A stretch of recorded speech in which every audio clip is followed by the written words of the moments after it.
ಮುನಿಗಳ ಸುಂದರಿಗೆ ಒಂದು ಬೇಡ ನೀ ಕಥಾಮೃತವ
ವಿಧಿಯ ಆಟವೇ ಸರಿ.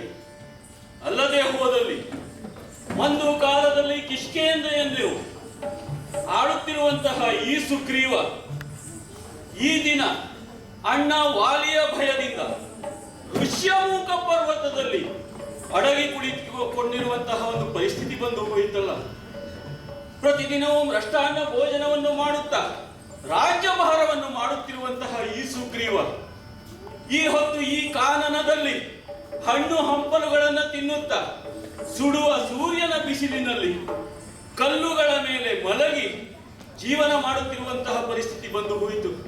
ಯಾರಲ್ಲಿ ಹೇಳಿಕೊಳ್ಳಲಿ ನನ್ನ ಈ ಸಂಕಟವನ್ನ? ಹಾಗೆಯೇ ಅಣ್ಣನ ಭಯದಿಂದ ಪ್ರತಿದಿನವೂ ಆಗಾಗ ಎದ್ದು ಕಲ್ಲಿನ ಮೇಲೆ ಬಂಡೆಗಳ ಮೇಲೆ ಏರಿ ದೂರದಲ್ಲಿ ಸುತ್ತಲೂ ನೋಡುವುದು ಅದು ನನ್ನ ಅಭ್ಯಾಸ, ನನ್ನ ರಕ್ಷಣೆಗಾಗಿ. ಹಾಗೆಯೇ ಈ ದಿನ ಬಂಡೆಯೊಂದನ್ನೇರಿ ದೂರಕ್ಕೆ ನೋಡಿದಾಗ ಒಂದು ವಿಚಿತ್ರವಾದ ದೃಶ್ಯವೊಂದನ್ನ ಕಂಡೆ. ಈರುವರು ತೇಜಪುಂಜರಾದಂತಹ ಮಾನವರು ಬಿಲ್ಲು ಬಾಣಗಳನ್ನ ಹಿಡಿದು ಪಂಪಾ ಸರೋವರದ ತೀರದಲ್ಲಿ ಅತ್ತಿಂದತ್ತ ಇತ್ತಿಂದತ್ತ ತಿರುಗಾಡುತ್ತಿದ್ದ ಸಮಯದಲ್ಲಿ ಹನುಮಂತನನ್ನ ಕರೆದು ಅಲ್ಲಿಗೆ ಕಳುಹಿಸಿ ಅವರ ವಿಷಯವನ್ನು ಸಂಗ್ರಹಿಸಲು ಕಳುಹಿಸಿದ್ದೇನೆ. ಆಗಾಗಲೇ ಹನುಮಂತನು ಅವರನ್ನು ಕರೆದುಕೊಂಡು ಬಂದಿದ್ದಾರಂತೆ. ಅವರು ಅಯೋಧ್ಯೆಯಿಂದ ಬಂದವರು ರಾಮ ಲಕ್ಷ್ಮಣರೆಂದು ಎನ್ನುವ ವಿಷಯವನ್ನ ಹನುಮಂತನಿಂದ ತಿಳಿದೆ. ಹೀಗಾಗಿ ಆ ರಾಮ ಲಕ್ಷ್ಮಣರ ಸಣ್ಣ ಭೇಟಿಯಾಗಲಿಕ್ಕೆ ಈಗಾಗಲೇ ಹೊರಟಿದ್ದೇನೆ.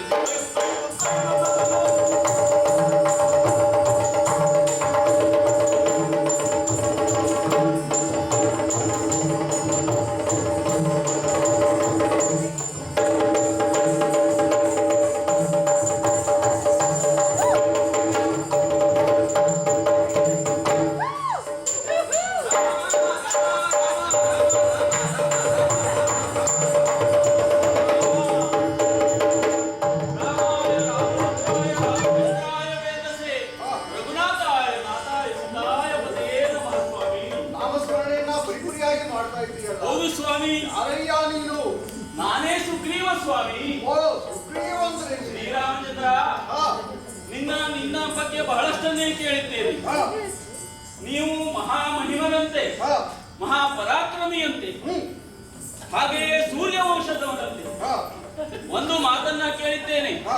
ಸೂರ್ಯವಂಶದವರು ಸೂರ್ಯ ಕಿರಣವನ್ನು ಕಿರುವಲ್ಲ, ಅವರ ಒಂದು ಕೃಪಾ ಕಟಾಕ್ಷ ಇರುತ್ತದಂತೆ.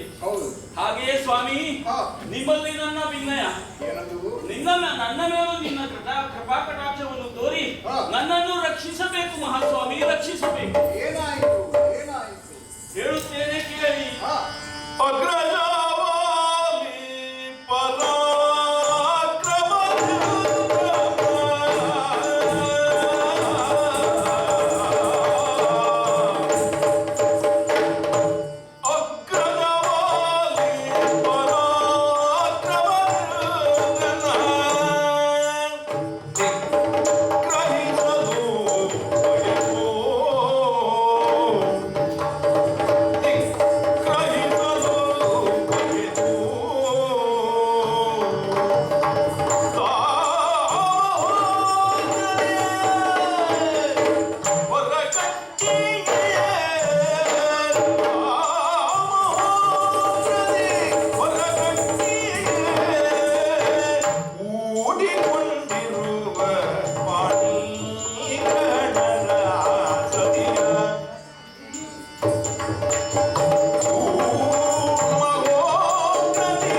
ಕೂಡಿಕೊಂಡಿರುವ ವಾಣಿ ಗಣದ ಸತೆಯ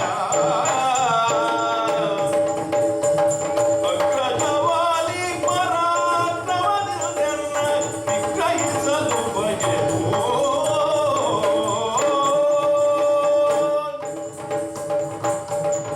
ಮಹಾಸ್ವಾಮಿ, ಸುಗ್ರೀವ ನನ್ನ ಜೀವನದ ಕಥೆಯನ್ನೇ ಸಂಕ್ಷಿಪ್ತವಾಗಿ ಹೇಳುವಂತಹ ಒಂದು ಸಂದರ್ಭ. ಹಾ ಒಂದಾನೊಂದು ಕಾಲದಲ್ಲಿ ಹಾ ನಾನು ನನ್ನ ಅಣ್ಣ ವಾಲಿ, ಹ್ಮ್ ನನ್ನ ತಂದೆ ತಾಯಿಗಳಿಗೆ ಇಬ್ಬರು ಗಂಡು ಮಕ್ಕಳು. ಹಾ ಇಂದ್ರನ ಅಂಶದಿಂದ ಹುಟ್ಟಿದವ ನನ್ನಣ್ಣ ವಾಲಿ, ಹಾ ಸೂರ್ಯನ ಅಂಶದಿಂದ ಹುಟ್ಟಿದವ ನಾನು ಸುಗ್ರೀವ. ಹ್ಮ್ ಇಬ್ಬರು ಅನ್ಯೋನ್ಯವಾಗಿ ಹಾ ನಾವು ಕಾಲವನ್ನು ಕಳೆಯುತ್ತಿದ್ದೆವು. ಹಾ ಆಗ ಜನ ಕಿಷ್ಕಿಂಧೆಯಲ್ಲಿ ಹೇಳುತ್ತಿದ್ದರು, ಹಾ ಅಣ್ಣ ತಮ್ಮಂದಿರೆಂದರೆ ವಾಲಿ ಸುಗ್ರೀವನಂತಿರಬೇಕು ಎಂದು. ಓಹೋ. ಆದರೆ ಈಗ ಹೇಳುವುದೇನು, ಮತ್ತೆ ಅಣ್ಣ ತಮ್ಮಂದಿರೆಂದರೆ ವಾಲಿ ಸುಗ್ರೀವನಂತಿರಬಾರದು ಎಂದು.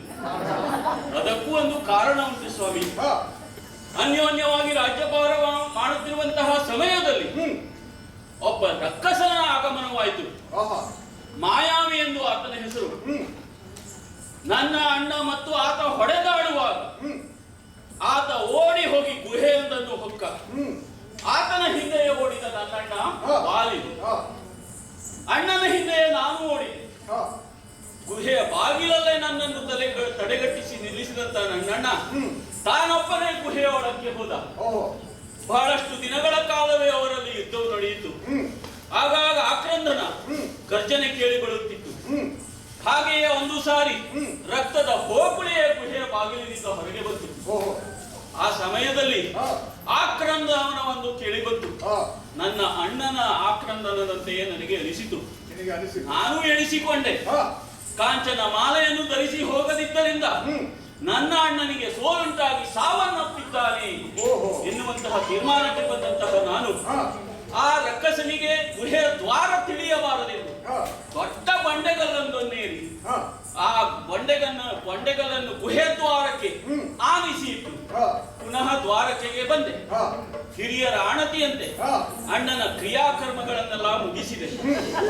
ಹಾಗೆಯೇ ರಾಜ್ಯಭಾರವನ್ನು ಕೈ ಎತ್ತಿಕೊಂಡೆ. ಹಾ ನನ್ನ ಹೆಂಡತಿ ರುಮೆಯ ಸಂಗಡ ಹ್ಮ್ ನನ್ನ ಅಣ್ಣನ ಹೆಂಡತಿ ತಾರೆಗೂ ಸಹ ಹ್ಮ್ ಪಟ್ಟದ ರಾಣಿಯ ಪದವಿಯನ್ನು ಕೊಟ್ಟೆ. ಹಾ ಹಾಗೆಯೇ ಹ್ಮ್ ಒಂದು ದಿನ ರಾಜ್ಯಭಾರವನ್ನು ಮಾಡುತ್ತಿರುವಂತಹ ಸಂದರ್ಭದಲ್ಲಿ ಓ ಸಿಡಿಲೆ ತಮ್ಮ ಸುಗ್ರೀವನನ್ನು ಕೂಗುತ್ತಾ ಹಾ ನನ್ನ ಅಣ್ಣ ಬಂದ. ಸಾಯುವ ಹಾಗಾದ್ರೆ ಅವರು. ಸಾಯಲಿಲ್ಲ, ಅದು ನನ್ನ ಭ್ರಮೆಯಾಗಿತ್ತು. ಓಹೋ. ಅಣ್ಣ ಬಂದಿದ್ದಾನೆ ಎನ್ನುವಂತಹ ಸಂತೋಷದಲ್ಲಿ ಹಾ ಹೋಗಿ ಅವನನ್ನು ಅಪ್ಪಿಕೊಂಡೆ. ಹಾ ಆಗ ಕೊಟ್ಟ ಏನ್ ಕೊಟ್ಟ? ದವಡೆ ಮೇಲೆ ಮುತ್ತು ಕೊಟ್ಟರೆ ನಿನ್ನತ್ರ ಯಾಕೋ ಹೇಳ್ತಿದ್ದೆ, ಮುತ್ತಲ್ಲ ಕೊಟ್ಟಿದ್ದು ಮುಷ್ಟಿಯಿಂದ ಕೊಟ್ಟ. ಕೊಟ್ಟದ್ದೇ 4 ಬಿತ್ತು ಹಲ್ಲು. ಹಾ ಆಮೇಲೆ? ಆಮೇಲೆ ಮತ್ತೊಂದು ಮುಷ್ಟಿಯಿಂದ ಮತ್ತೊಂದು ದವಡೆಗೆ ಕೊಟ್ಟ, ಮತ್ತು 4 ಬಿತ್ತು. ಅಷ್ಟೇ ಅಲ್ಲ, ನನ್ನನ್ನು ನೆಲಕ್ಕೆ ಹಾಕಿ ತುಳಿದು ಹಾ ನನಗೆ ಹಿಂಸೆಯನ್ನು ಕೊಟ್ಟಿದ್ದಷ್ಟಲ್ಲ ಅಲ್ಲದೆ ಹಾ ನನ್ನ ಕಣ್ಣ ಮುಂದೆ ಹ್ಮ್ ನನ್ನ ಹೆಂಡತಿಯನ್ನು ಕರೆದುಕೊಂಡು ಹೋದ. ಹಾ ಹಾಗೆ ಅಷ್ಟಕ್ಕೆ ಬಿಡಲಿಲ್ಲ, ಮತ್ತೆ? ನನ್ನನ್ನು ಕಿಷ್ಕಿಂಧೆಯಿಂದ ಹೊರದಬ್ಬಿ. ಓಹೋ. ನಾನು ಹೋಗಿ ಅಡಗಿಕೊಂಡಲ್ಲೆಲ್ಲ ಹಾ ಅವನ ಗೂಢಚಾರರನ್ನು ಕಳುಹಿಸಿ ಹಾ ನನಗೆ ಕಿರುಕುಳ ಕೊಡಲು ಪ್ರಾರಂಭಿಸಿದ. ಓಹೋ. ನನ್ನ ಸಂಕಟವನ್ನು ನೋಡಲಾಗದ ನನ್ನಪ್ಪ ಸೂರ್ಯದೇವ ಹ್ಮ್ ನನ್ನನ್ನ ಆತನ ರಥದಲ್ಲಿ ಕುಳ್ಳಿರಿಸಿಕೊಂಡು ಹ್ಮ್ ಈ ಋಷ್ಯಮುಖ ಪರ್ವತಕ್ಕೆ ತಂದು ಬಿಟ್ಟಿದ್ದಾನೆ. ಹಾಗಾಗಿ ಸುರಕ್ಷಿತವಾಗಿದ್ದೀಯ. ಇಲ್ಲಿ ನಾನು ಸುರಕ್ಷಿತ. ಹಾ ಅದು ಯಾಕೆ? ಯಾಕೆ? ಅದಕ್ಕೂ ಒಂದು ಕಾರಣ ಉಂಟು. ಒಂದು ಸಾರಿ ದುಂದುಬಿ ಎನ್ನುವಂತಹ ರಾಕ್ಷಸರ ಆಕ್ರಮಣವಾಯಿತು ಕಿಷ್ಕಿಂಧೆಯ ಮೇಲೆ. ಓಹೋ. ಕೋಣನ ರೂಪದಲ್ಲಿದ್ದಂತಹ ಆ ದುಂದುಬಿಯನ್ನ ಹ್ಮ್ ಕಿರಗೈಲನೆ ತಿರುಗಿಸಿ ನೆಲಕ್ಕೆ ಅಪ್ಪಳಿಸಿದಾಗ ಹಾ ಆತನ ರಕ್ತ ಹೋಗಿ ಮಾತಂಗ ಋಷಿಗಳ ಮೇಲೆ ಬಿತ್ತಂತೆ. ಓಹೋ. ಕೋಪಿಷ್ಠರಾದಂತಹ ಅವರು ಹಾ ಇದಕ್ಕೆ ಕಾರಣನಾದವನು ಯಾರೇ ಆಗಲಿ ಹ್ಮ್ ಆತ ಈ ಋಷ್ಯಮುಖ ಪರ್ವತಕ್ಕೆ ಕಾಲಿಟ್ಟಲ್ಲಿ ಹ್ಮ್ ಆತನ ತಲೆ ಸಹಸ್ರ ಆಗಲಿ ಎಂದು ಶಾಪ ಕೊಟ್ಟನು. ಹಾಗಾಗಿ ಇನ್ನು ಸುರಕ್ಷಿತ. ಹೀಗಾಗಿ ಮಾತಂಗ ಋಷಿಗಳು ಹ್ಮ್ ನನಗೆ ಸುರಕ್ಷತೆಯನ್ನು ಕೊಟ್ಟಿದ್ದಾರೆ. ಹಾಗಾದ್ರೆ ಆ ದೇವೇಂದ್ರನಲ್ಲಿ ಕೇಳಬಹುದಿತ್ತಲ್ಲ ನ್ಯಾಯವನ್ನ. ನನ್ನ ಅಪ್ಪ ದೇವೇಂದ್ರ ಹಾ ನನ್ನ ಅಣ್ಣ ಯಾರಿಗೂ ಹೆದರುವವನಲ್ಲ. ಹಾ ಯಾಕೆಂದರೆ ಹಾ ಆತನ ತಂದೆಯಾದಂತಹ ದೇವೇಂದ್ರ ಆತನಿಗೆ ಒಂದು ವರದ ರೂಪದಲ್ಲಿ ಕಾಂಚನ ಮಾಲೆಯನ್ನು ಕೊಟ್ಟಿದ್ದಾರೆ. ಓಹೋ. ಆ ಕಾಂಚನ ಮಾಲೆಯ ಮಹಿಮೆ ಎಂದರೆ ಹಾ. ಅದನ್ನು ಧರಿಸಿದಾಗ ಯಾರೇ ಎದುರಿಗೆ ಬರಲಿ ಅವರ ಅರ್ಧಶಕ್ತಿ ನನ್ನ ಅಣ್ಣನಿಗೆ ಹೋಗುತ್ತದೆ. ಓಹೋ. ಹೀಗಾಗಿ ನನ್ನ ಅಣ್ಣನನ್ನ ಹಾ. ಈ ಜಗತ್ತಿನಲ್ಲಿ ಜಯಿಸುವವರೇ ಇಲ್ಲ. ಓಹೋ. ಹಾ. ಹಾ. ಹಾಗೆಯೇ ನಾನು ಹನುಮಂತನಿಂದ ಕೇಳಿ ತಿಳಿದಿದ್ದೇನೆ ಸ್ವಾಮಿ, ಏನು? ನೀವು ಸಹ ಹಾ. ಸೀತೆಯನ್ನು ಕಳೆದುಕೊಂಡಿದ್ದೀಯಂತೆ. ಹೌದು. ಹೌದಾ? ಈಗ ನನ್ನ ಹೆಂಡತಿಯನ್ನು ನಾನು ಕಳೆದುಕೊಂಡಿದ್ದೀನಿ. ಹೀಗಾಗಿ ನಾವಿಬ್ಬರು ಸರಿಸಮಾನರು ತಾನೆ. ಏನು ಹೇಳ್ತಾ ಇದ್ದೀರಿ? ಹಾಗೆ ಸ್ವಾಮಿ, ಏನಾಯ್ತು? ಸೀತೆಯನ್ನು ಕಂಡು ಬಿಡ್ತೇನೆ ನಾನು. ಕಂಡರೆ ಬಿಡುವನೆ ಸೀತೆಯ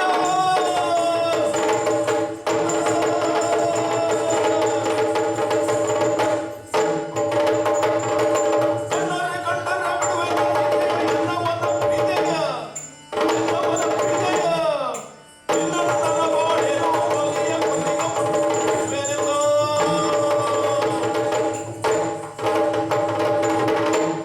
ಸುಗ್ರೀವ, ಶ್ರೀರಾಮಚಂದ್ರ, ನನ್ನ ಹೋಲಿಕೆಯನ್ನು ನಿನ್ನಲ್ಲಿ ಮಾಡ್ತಾ ಇದ್ದೀಯ ನೀನು. ಅದು ಯಾವ ವಿಷಯದಲ್ಲಿ? ಸೀತೆಯನ್ನ ಹೆಂಡತಿಯನ್ನ ಕಳೆದುಕೊಂಡು ವಿಚಾರದಲ್ಲಿ. ಹೌದಲ್ಲ ಸ್ವಾಮಿ? ನೀನೇ ಬರೀ ಬಂದೊದಗಿರುವಂತಹ ಪರಿಸ್ಥಿತಿಯೇ ಬೇರೆ, ಹಾ. ನನಗೆ ಬಂದೊದಗಿರುವಂತಹ ಪರಿಸ್ಥಿತಿಯೇ ಬೇರೆ. ಯಾಕೆ ಸ್ವಾಮಿ? ನನ್ನ ನಾನು ಮತ್ತು ನನ್ನ ತಮ್ಮ ಇಲ್ಲದೇ ಇರುವಂತಹ ಒಂದು ಸೃಷ್ಟಿಯನ್ನ ಕೃತಕವಾಗಿ ನಿರ್ಮಾಣ ಮಾಡಿ ಓಹೋ, ಧೂರ್ತನಾದಂತಹ ರಾವಣ ನಾವು ಇಲ್ಲದೇ ಇರುವಂತಹ ಸಂದರ್ಭದಲ್ಲಿ ಕೇಳಿದ್ದೇನೆ. ಅವನನ್ನ ಕತ್ತೊಯ್ದಿದ್ದಾನೆ. ಹೌದು. ಒಮ್ಮೆ ಅವನೇನಾದರೂ ನನ್ನ ಕಣ್ಣೆದುರಿಗೆ ಈ ಘಟನೆ ನಡೀತು ಅಂತಾದ್ರೆ ಹಾ.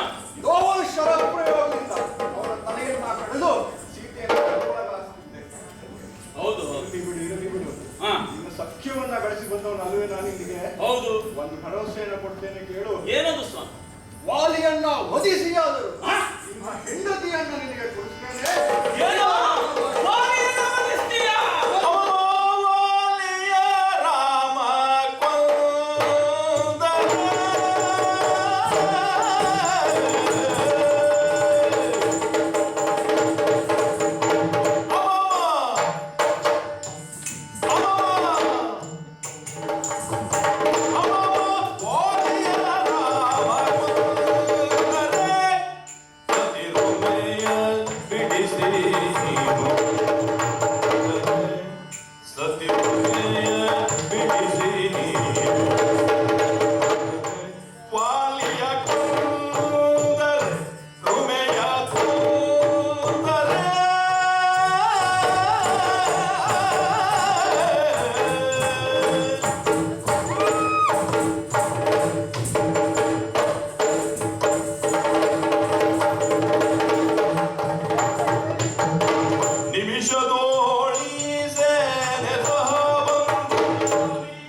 ಅಯ್ಯ ನನ್ನ ಅಣ್ಣ ವಾಲಿಯನ್ನು ಕೊಲ್ತೇನೆ ಎಂದಾಕ್ಷಣ ಏನಾಯ್ತು ಗೊತ್ತಾ ನನಗೆ?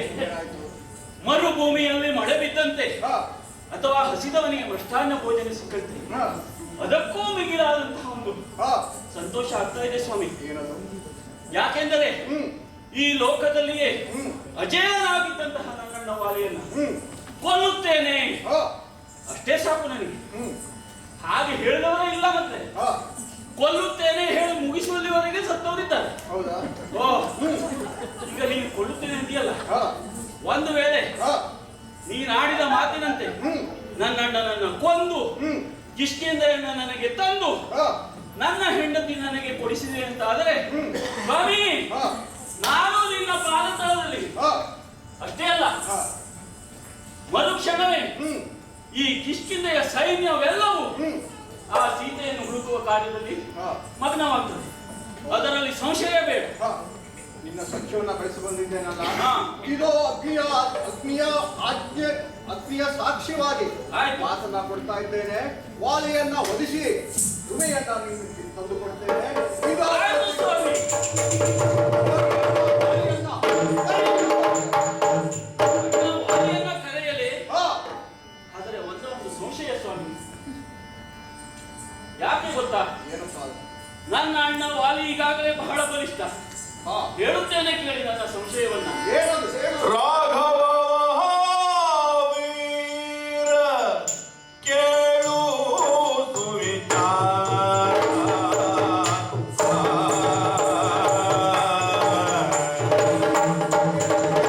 ರಾಘವ ವೀರ ಕೇಳು ಸುವಿಚಾರ.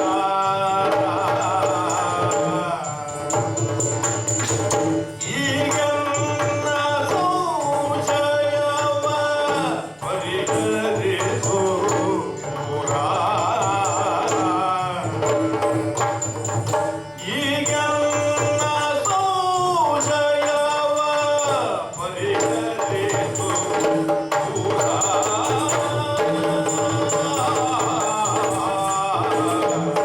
ದುಂದುಹಿಯ ಒಡಲ ತರೆಯಿಂದಲ ಮರೇಂದ್ರ ಸುತ. ಸ್ವಾಮಿ, ದುಂದುಹಿಯ ಒಡಲ ತರೆಯಿಂದಲ ಮರೇಂದ್ರ ಸುತ. ಒಂದು ಮೊಳವನ್ನು ಸಹಸದಿಂದಲೆತ್ತುವನು. ಒಂದು ಮೊಳವನ್ನು ಸಹಸದಿಂದಲೆತ್ತುವನು. ಒಂದು ಮೊಳವನ್ನು ಸಹಸದಿಂದಲೆತ್ತುವನು.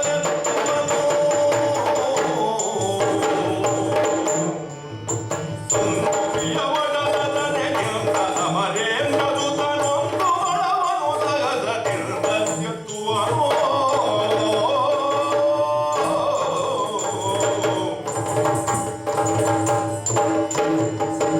ಸ್ವಾಮಿ, ಪ್ರಿಯ. ಹೋಗಿ ಅಣ್ಣನನ್ನ ಕರೆ ಎಂದು ಹೇಳಿದಾಗ ಹಾ ನನ್ನ ಮನಸ್ಸಿನಲ್ಲಿ ಹಾ ಒಂದು ಸಣ್ಣ ಸಂಶಯ ಮೂಡಿ ಬರ್ತಾ ಇದೆ ಮಹಾಸ್ವಾಮಿ. ಏನದು? ಹೇಳಿದಂತೆ ಹ್ಮ್ ಈ ನನ್ನ ಅಣ್ಣನನ್ನ ಈ ಜಗತ್ತಿನಲ್ಲಿ ಹಾ ಸೋಲಿಸಿದವರೇ ಇಲ್ಲ. ಹಾ ಯಾಕೆಂದರೆ ಹಾ ನನಗೆ ಗೊತ್ತು ನನ್ನ ಅಣ್ಣವ ಎಂತಹವ ಎಂದು. ಓಹೋ ಆದರೆ ಹಾ ನೀನೇನು ಅವನನ್ನು ಈ ಮೊದಲು ನೋಡಿಲ್ಲ, ಹಾ ಹೌದಲ್ವ? ಹೌದು. ಹೀಗಾಗಿ ಹಾ ನನಗೆ ಕೊಟ್ಟ ಮಾತಿನಂತೆ ಹ್ಮ್ ಅಣ್ಣನನ್ನು ಕೊಲ್ಲಲು ಹೋಗಿ ಹ್ಮ್ ಅಣ್ಣನಿಂದ ನೀನೇ ಸತ್ತರೆ ಹಾ ನನಗೂ ಕೆಟ್ಟ ಹೆಸರು, ಹಾ ನಿನಗೂ ಕೆಟ್ಟ ಹೆಸರು. ಕೇಳಿದ್ದೇನೆ, ಏನು? ನೀನು ಹ್ಮ್ ಆ ಶಿವಧನುಸ್ಸನ್ನ ಎತ್ತಿದವನಂತೆ. ನೀರಾಜಾಲವಾಗಿ ಇರ್ತಿದ್ದವ. ನಾನೇನು ಶಿವಧನುಸ್ಸನ್ನ ಎತ್ತಲಿಲ್ಲ. ನನಗದು ಎಷ್ಟು ಭಾರ ಇದು ಎಂಬುದು ಗೊತ್ತಿಲ್ಲ.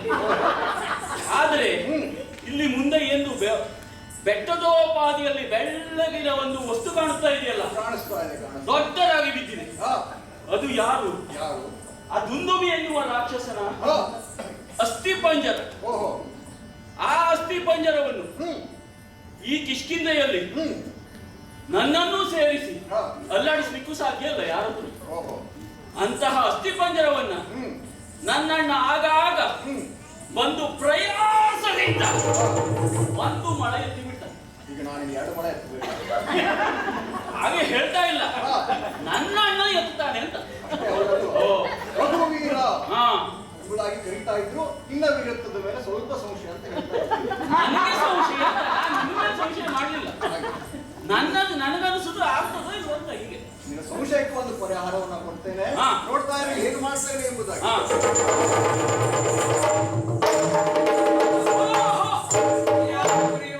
ಹಾ, ನಮ್ಮಣ್ಣನಾದಂತಹ ಶ್ರೀರಾಮಚಂದ್ರನ ಬಾಹುಬಲದ ಮೇಲೆ ಸಂಶಯ ಇಲ್ಲ. ಅಲ್ಲಿ ನೋಡು, ನೀನು ತೋರಿಸಿದಂತಹ ಆ ದುಂದುಬಿಯ ಕಳೆಯಬರ ಹಾ, ಎಡಗಾಲಿಂದ ಒತ್ತು 21 ಯೋಜನ ದೂರ ಚಿಮ್ಮಿದ್ದಾನೆ ನಮ್ಮಣ್ಣ ಶ್ರೀರಾಮಚಂದ್ರ. ಒಂದು ಯೋಜನೆ ದೂರ ಆಯ್ತದ್ದು ಕಣ್ಣಿಗೆ ಕಾಣಿಸುದಿಲ್ಲ. ಲೆಕ್ಕ ಗೊತ್ತಿಲ್ಲ ಅನ್ನೋದು ನಮಗೂ ಗೊತ್ತು. ಹಾ. ಲೆಕ್ಕಾಚಾರದ ಬಗ್ಗೆ ನೀನು ತಲೆ ಕೊಡಿಸಿಕೊಳ್ಳೋದು ಬೇಡ. ಹಾ. ಹೇಳು ಇನ್ನೇನಾದ್ರು ಸಂಶಯ ಇದ್ರೆ. ನೀನು ಹೇಳ್ತಿಲ್ಲ, ಬಾಹುಬಲ ಅಂತೂ ನಿನ್ನ ಹತ್ರ ಇದೆ, ನನ್ನ ಅಣ್ಣಂಗಿಂತ ಹೆಚ್ಚಾಗಿದೆ. ಹೌದಾ? ಹೌದಲ್ವೇ? ಆದ್ರೆ ನನ್ನ ಅಣ್ಣ ಹಾ, ಶಸ್ತ್ರಕೌಶಲ್ಯದಲ್ಲಿಯೂ ಬಹಳ ಮುಂದಿದ್ದವನು, ನಾವೇನು ಕಡಿಮೆ ಏನಿಲ್ಲ. ಬಹಳ ನಿಪುಣ. ಅಲ್ಲಿ ಒಂದು ವಕ್ರಾಕಾರದಲ್ಲಿ 7 ತಾಳೆ ಮರ ಕಾಣ್ತಾ ಇದೆಯಲ್ಲ, ಹಾ, ಆ ಒಂದೊಂದು ತಾಳೆಯ ಮರಗಳ ಗರಿಗಳನ್ನ ಹ್ಮ್. ಒಂದೇ ಬಾಣದಿಂದ ಕತ್ತರಿಸ್ತಾ ಇದ್ದೆ. ಹೌದಾ? ಹಾ. ಈಗ ನಾನು ಕೇಳ್ತೇನೆ, ನೀವು ಬಹಳ ಕೌಶಲ್ಯವಂತರಂತೆ. ಇದು ಈ ಶಸ್ತ್ರ ಪ್ರಯೋಗವನ್ನ ಮಾಡ್ತೇನೆ, ಹಾ. ನೋಡು ಏನಾಗ್ತದೆ ಎಂಬುದು. ಆಯ್ತು.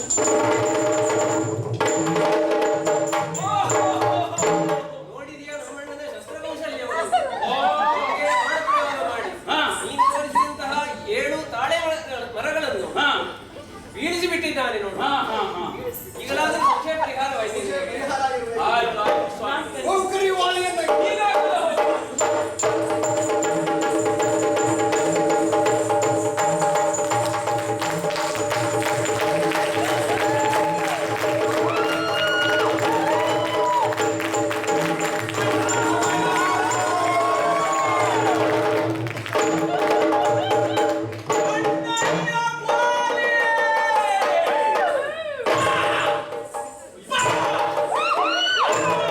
ಜಗಗಂಡನ ಕರೆಯಲಾಣಿದ ಪರಾಕ್ರಮಲಿಯೇ. ಹಗರಣ ಕೊಲೆಗೆ ನಮಗೆ ಹಿಡಿದ ವಾಲಿಯೇ.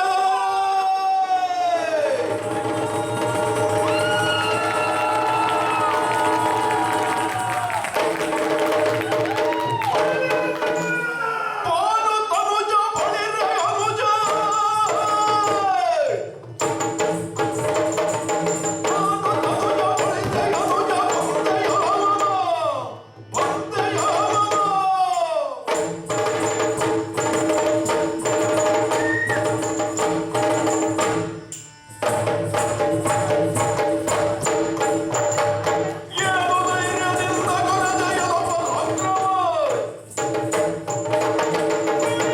ಸುಗ್ರೀವ ಬಳಿರೆ 4 ಬಾರಿ ಯುದ್ಧದಲ್ಲಿ ಸೋತರು.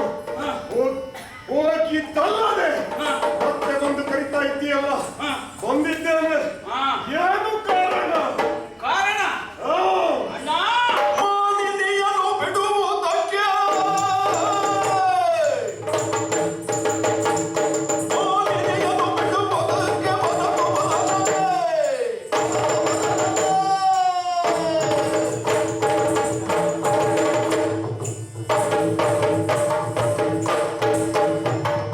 ನೀನು ಗೆಲುವ ರೀತಿಯಲ್ಲ ನಿನಗೆ ಸಾರಿದೆ.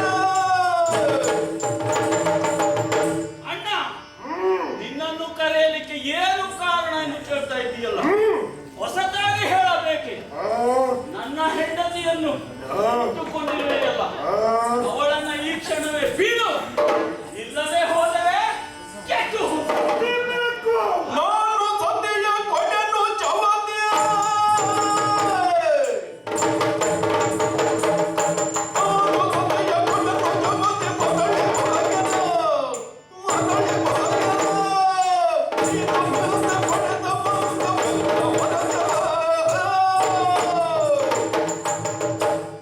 ನಾಲ್ಕು ವರ್ಷಕ್ಕೆ ಬರುವುದು ಸತಿ ಕೊಡು ಅಂತ ಹೇಳುವುದು. ಏ, ಈ ದಿನ ಎಂದಿನಂತಲ್ಲ ನೋಡು. ಸತಿಯನ್ನ ಕೊಡುವುದಿಲ್ಲ.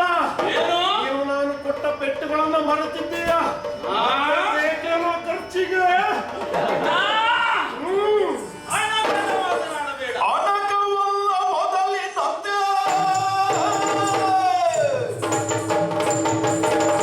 ಅನಕವಲ್ಲ ಮೊದಲಿನಂತೆ ಅಣ್ಣ ರಣದುಳ್ಳ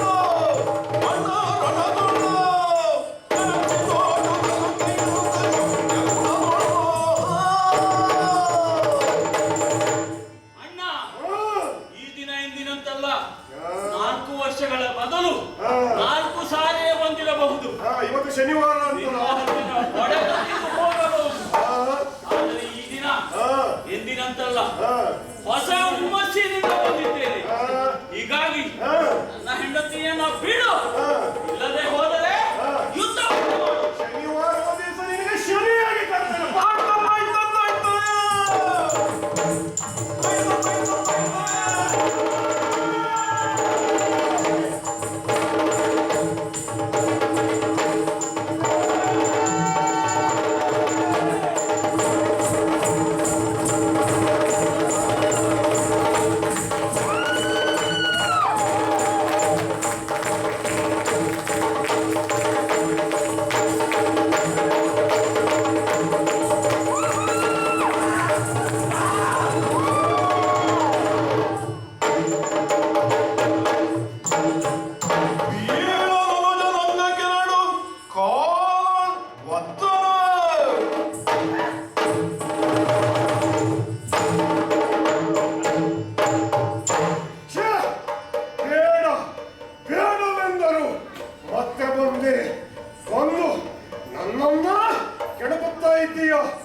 ಹೃದಯ ಅದರಲ್ಲಿದೆ.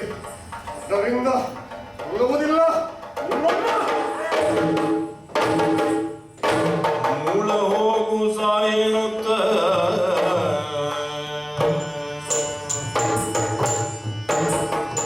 ಮೂಲ ಹೋಗು ಸಾಯನುತ್ತ ವಾಲಿ ನಡೆದನು.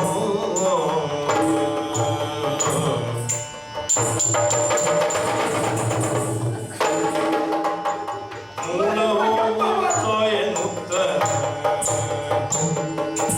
ಮೂಳ ಹೋಗು ಸಾಯನುತ್ತ ಪಾಲಿ ನಡೆದನು. ಬೆಳೆಯುತ್ತಿದ್ದೋ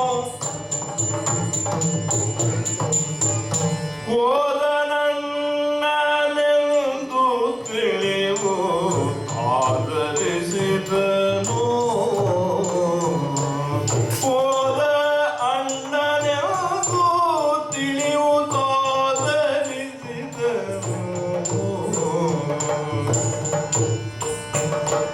ಹೋದ ಅಣ್ಣನೆಂದು ತಿಳಿಯುವುದಾದರಿಸಿದನು.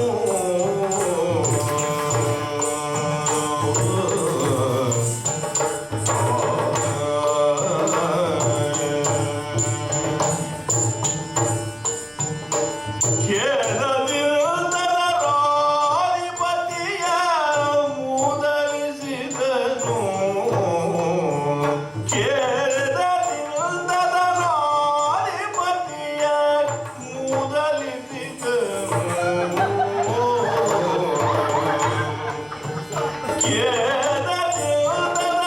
ರಾಧಿಪತಿಯ ಮೂದಲಿಸಿದನು. ಹೋದನನ್ನೆಂದು ತಿಳಿಯುತ್ತಾದರಿಸಿದನು. ಹೋದನನ್ನೆಂದು ತಿಳಿಯುತ್ತಾದರಿಸಿದನು. ಓ ವಿಶ್ವನಾಯಕ, ವಿಶ್ವನಾಯಕ ನಿನ್ನ ವಾಕ್ಯವ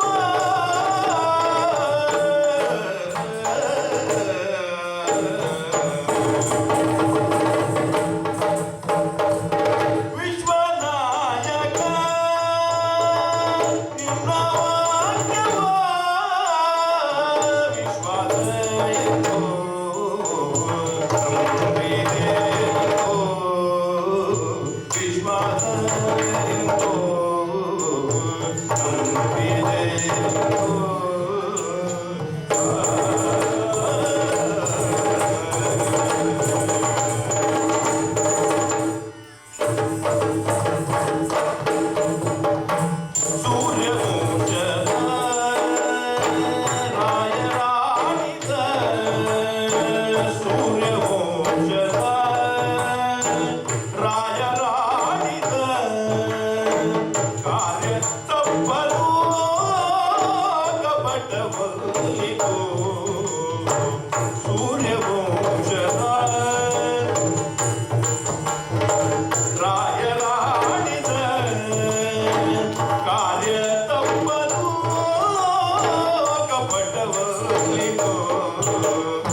ಹಾಗೆಯೇ ಸೂರ್ಯ ವಂಶದವನಂತೆ ಹಾ, ಸೂರ್ಯ ವಂಶದವನು ಕೊಟ್ಟಿದ್ದ ಮಾತಿಗೆ ತಪ್ಪುವರಲ್ಲವಂತೆ. ಎಂದಿಗೂ ಇಲ್ಲ. ಅಂತೆಯೇ ಸೂರ್ಯ ವಂಶದವನಾದ ನೀನು ಹ್ಮ್. ಈ ಸೂರ್ಯ ವಂಶದವನಿಗೆ ಹಾ, ಮಾತು ಕೊಟ್ಟಿದ್ದೇನು, ನಿನ್ನ ಅಣ್ಣನನ್ನ ಕೊಲ್ತೇನೆ, ಹ್ಮ್. ಹೋಗಿ ವಾಲಿಯನ್ನ ಕರೆ. ಹಾ, ಅಂತೆಯೇ ನನ್ನ ಸಂಶಯವನ್ನು ಸಹ ಬಗೆಹರಿಸಿದ್ದೀಯ. ಹಾ, ಹಾಗೆ ಹ್ಮ್. ನಿನ್ನಿಂದ ಹ್ಮ್. ಪ್ರೇರೇಪಿತನಾದಂತಹ ನಾನು ಹ್ಮ್. ಹೋಗಿ ಅಣ್ಣನನ್ನ ಕರೆದಿದ್ದೇನೆ. ಹ್ಮ್. ಆದ್ರೆ ಇದು ಮೊದಲಲ್ವ ನಾನು ಅಣ್ಣನನ್ನು ಕರೆದಿದ್ದು. ಹಾ, ಮೊದಲು ಹ್ಮ್. 4 ಸಲ ಅಣ್ಣನ ಯುದ್ಧವನ್ನು ಮಾಡಿದ್ದೇನೆ, ಪೆಟ್ಟು ತಿಂದು ಬಂದಿದ್ದ? ಪೆಟ್ಟು ತಿಂದು ಬಂದಿದ್ದೇನೆ. ಹಾ, ಹೀಗಾಗಿ ಹ್ಮ್. ನಾನಾಗಿ ಯುದ್ಧಕ್ಕೆ ಹೋಗುವನಲ್ಲವಾಗಿದೆ. ಹ್ಮ್. ನಿನ್ನ ಮಾತಿನ ಮೇಲೆ ಭರವಸೆ ಇಟ್ಟು ಹೋಗಿ ಅಣ್ಣನನ್ನ ಕರೆದೆ. ಹಾ, ಆದ್ರೆ ಹಾ, ಹೊಡೆದಾಡ್ತಾ ಇದ್ದಾಗ ಹ್ಮ್. ಈಗ ಅಣ್ಣ ಬೀಳ್ತಾನೆ ನನ್ನ ಮೈ ಮೇಲೆ, ಹ್ಮ್. ಅವನಿಗೆ ಬಾಣ ಬಂದು ತಾಗ್ತದೆ ಎಂದು ಎಣಿಸುತ್ತಾ ಇದ್ದೇನೆ. ಆದ್ರೆ ಬಿದ್ದಿದ್ದು ಅಣ್ಣ ಅಲ್ವೋ, ಅಣ್ಣನ ತುಳಿತ ನನ್ನ ಮೈ ಮೇಲೆ. ಆಗ ಆಲೋಚನೆ ಮಾಡಿದೆ, ಹ್ಮ್. ನೀನು ಯಾರು, ಹಾ, ಅಣ್ಣ ನನ್ನನ್ನು ಒದೆಯುವಾಗ ಏನು ಮಾಡುತ್ತಿರಬಹುದು. ನಾನು ಕೇಳ್ತೇನೆ, ಮಾನವರು ಹಾ, ಪ್ರಾಣಿಗಳಲ್ಲಿ ಹೊಡೆದಾಟವನ್ನು ನೋಡಿ ಹಾ. ಸಂತೋಷ ಪಡುತ್ತಾರಂತೆ, ನಾಯಿಗಳಲ್ಲಿ ಕೋಳಿಗಳಲ್ಲಿ ಹೊಡೆದಾಡಿಸುತ್ತಾ ಹ್ಮ್. ಅದರನ್ನು ನೋಡಿ ಸಂತೋಷ ಪಡುವವರು ಇದ್ದಾರಂತೆ. ಹ್ಮ್. ಹಾಗಾಗಿ ಹ್ಮ್. ಇಬ್ಬರು ಮಂಗಗಳು ಹೋರಾಡುವ ಈಗ ಮರೆಯಲ್ಲಿ ನಿಂತು ಹಾ, ಮುಸಿ ಮುಸಿ ನಗುತ್ತಾ ಇರಬೇಕು, ಅಥವಾ ನನ್ನ ಅಣ್ಣನ ಅಪರಾಧವನ್ನು ಕೇಳಿ ಹೆದರಿ ಬಿಟ್ಟೆಯೋ ಏನು. ಅಂತೂ ಹಾ. ಬಾಣವನ್ನು ಮಾತ್ರ ಬಿಡಲಿಲ್ಲ. ಏನಾಯ್ತು ಶ್ರೀರಾಮಚಂದ್ರ, ಹಾ, ಇನ್ನು ಹಾ. ನಿನ್ನ ಮಾತ್ರ, ನಿನ್ನ ಈ ಭರವಸೆ ಮಾತು ಎಲ್ಲ ಸಾಕು. ಯಾಕೆ ಗೊತ್ತಾ, ಹಾ. ನಮಗೆ ಅತಿಥಿಯಾಗಿ ಬಂದವರು ನೀನು, ಹ್ಮ್. ಹೋಗು ಅಂತೂ ಹೇಳಲಿಕ್ಕೂ ಸಾಧ್ಯವಿಲ್ಲ. ಹೀಗಾಗಿ ನಾನು ಹೇಳುವುದೇನು, ಹಾ. ನಮ್ಮಲ್ಲಿಯೇ ಇತ್ತು ಬಿಡು. ನಾವು ಮರದಿಂದ ಹಣ್ಣು ಹಂಪಲುಗಳನ್ನು ಕಿತ್ತು ತಂದು ನಿಮಗೆ ನೀರಿಗೆ ಕೊಡುತ್ತೇವೆ. ಆ ಸಮಯದಲ್ಲಿ ಮಂಗಗಳು ನಾವು ಬಹಳಷ್ಟು ಕಚ್ಚಾಟವನ್ನು ಮಾಡುತ್ತೇವೆ, ನೋಡುತ್ತಾ ಆನಂದಿಸಬಹುದು. ಆಯ್ತಾ? ಹೀಗಾಗಿ ನಮೋ ನಮಃ. ಪೆಟ್ಟು ತಿಂದವರಲ್ಲಿ ಮನುಷ್ಯರು ಹೀಗೆ ಆಗ್ತಾರೆ, ವಾನರೇನು ವ್ಯತಿರಿಕ್ತ ಅಲ್ಲ ಇದಕ್ಕೆ. ಓಹೋ, ಆದ್ರೂ ಹೇಳ್ತೇನೆ, ಏನು? ಧೈರ್ಯ ಇಡಬೇಕು. ಧೈರ್ಯ ತಾಳಯ್ಯ ಸೂರ್ಯನಂದನ.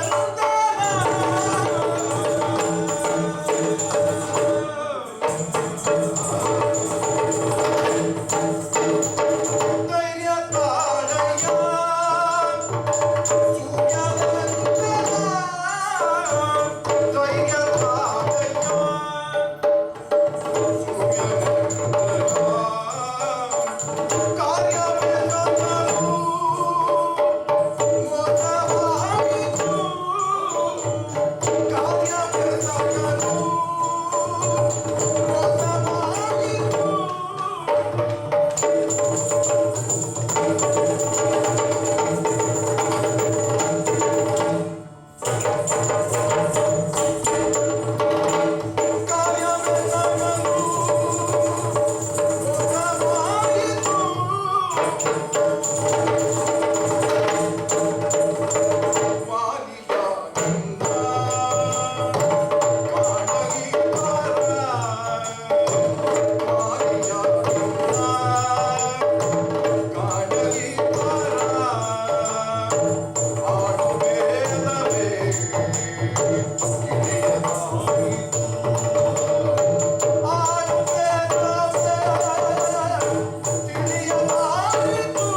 ನನಗಾಗದೆ ಇರ್ಬೋದು. ಹಾ. ಅದಕ್ಕೆ ಆದ ನೋವನ್ನು ವ್ಯಕ್ತಪಡಿಸ್ತಾ ಇದೆಯಲ್ಲ, ಹೌದು ಹೌದು. ಗೊತ್ತಾಗ್ತಾ ಹಾ ಎರಗುವ ಕಾರ್ಯದಲ್ಲಿ ಹಾ ಮೋಸವನ್ನು ನಡೆದು ಹೋಯಿತು. ಹಾ ಉದಯ ಮೋಸ ಆಗಿದ್ದು ನನಗೆ ಇಲ್ಲಿಗಲ್ಲ. ಓಹೋ ನೀವು ಕಪಿಗಳು ಹಾ ಯುದ್ಧ ಮಾಡುವಾಗ ಹಾ. ಒಂದು ನೀತಿ ಎಂಬುದೇ ಇಲ್ಲ.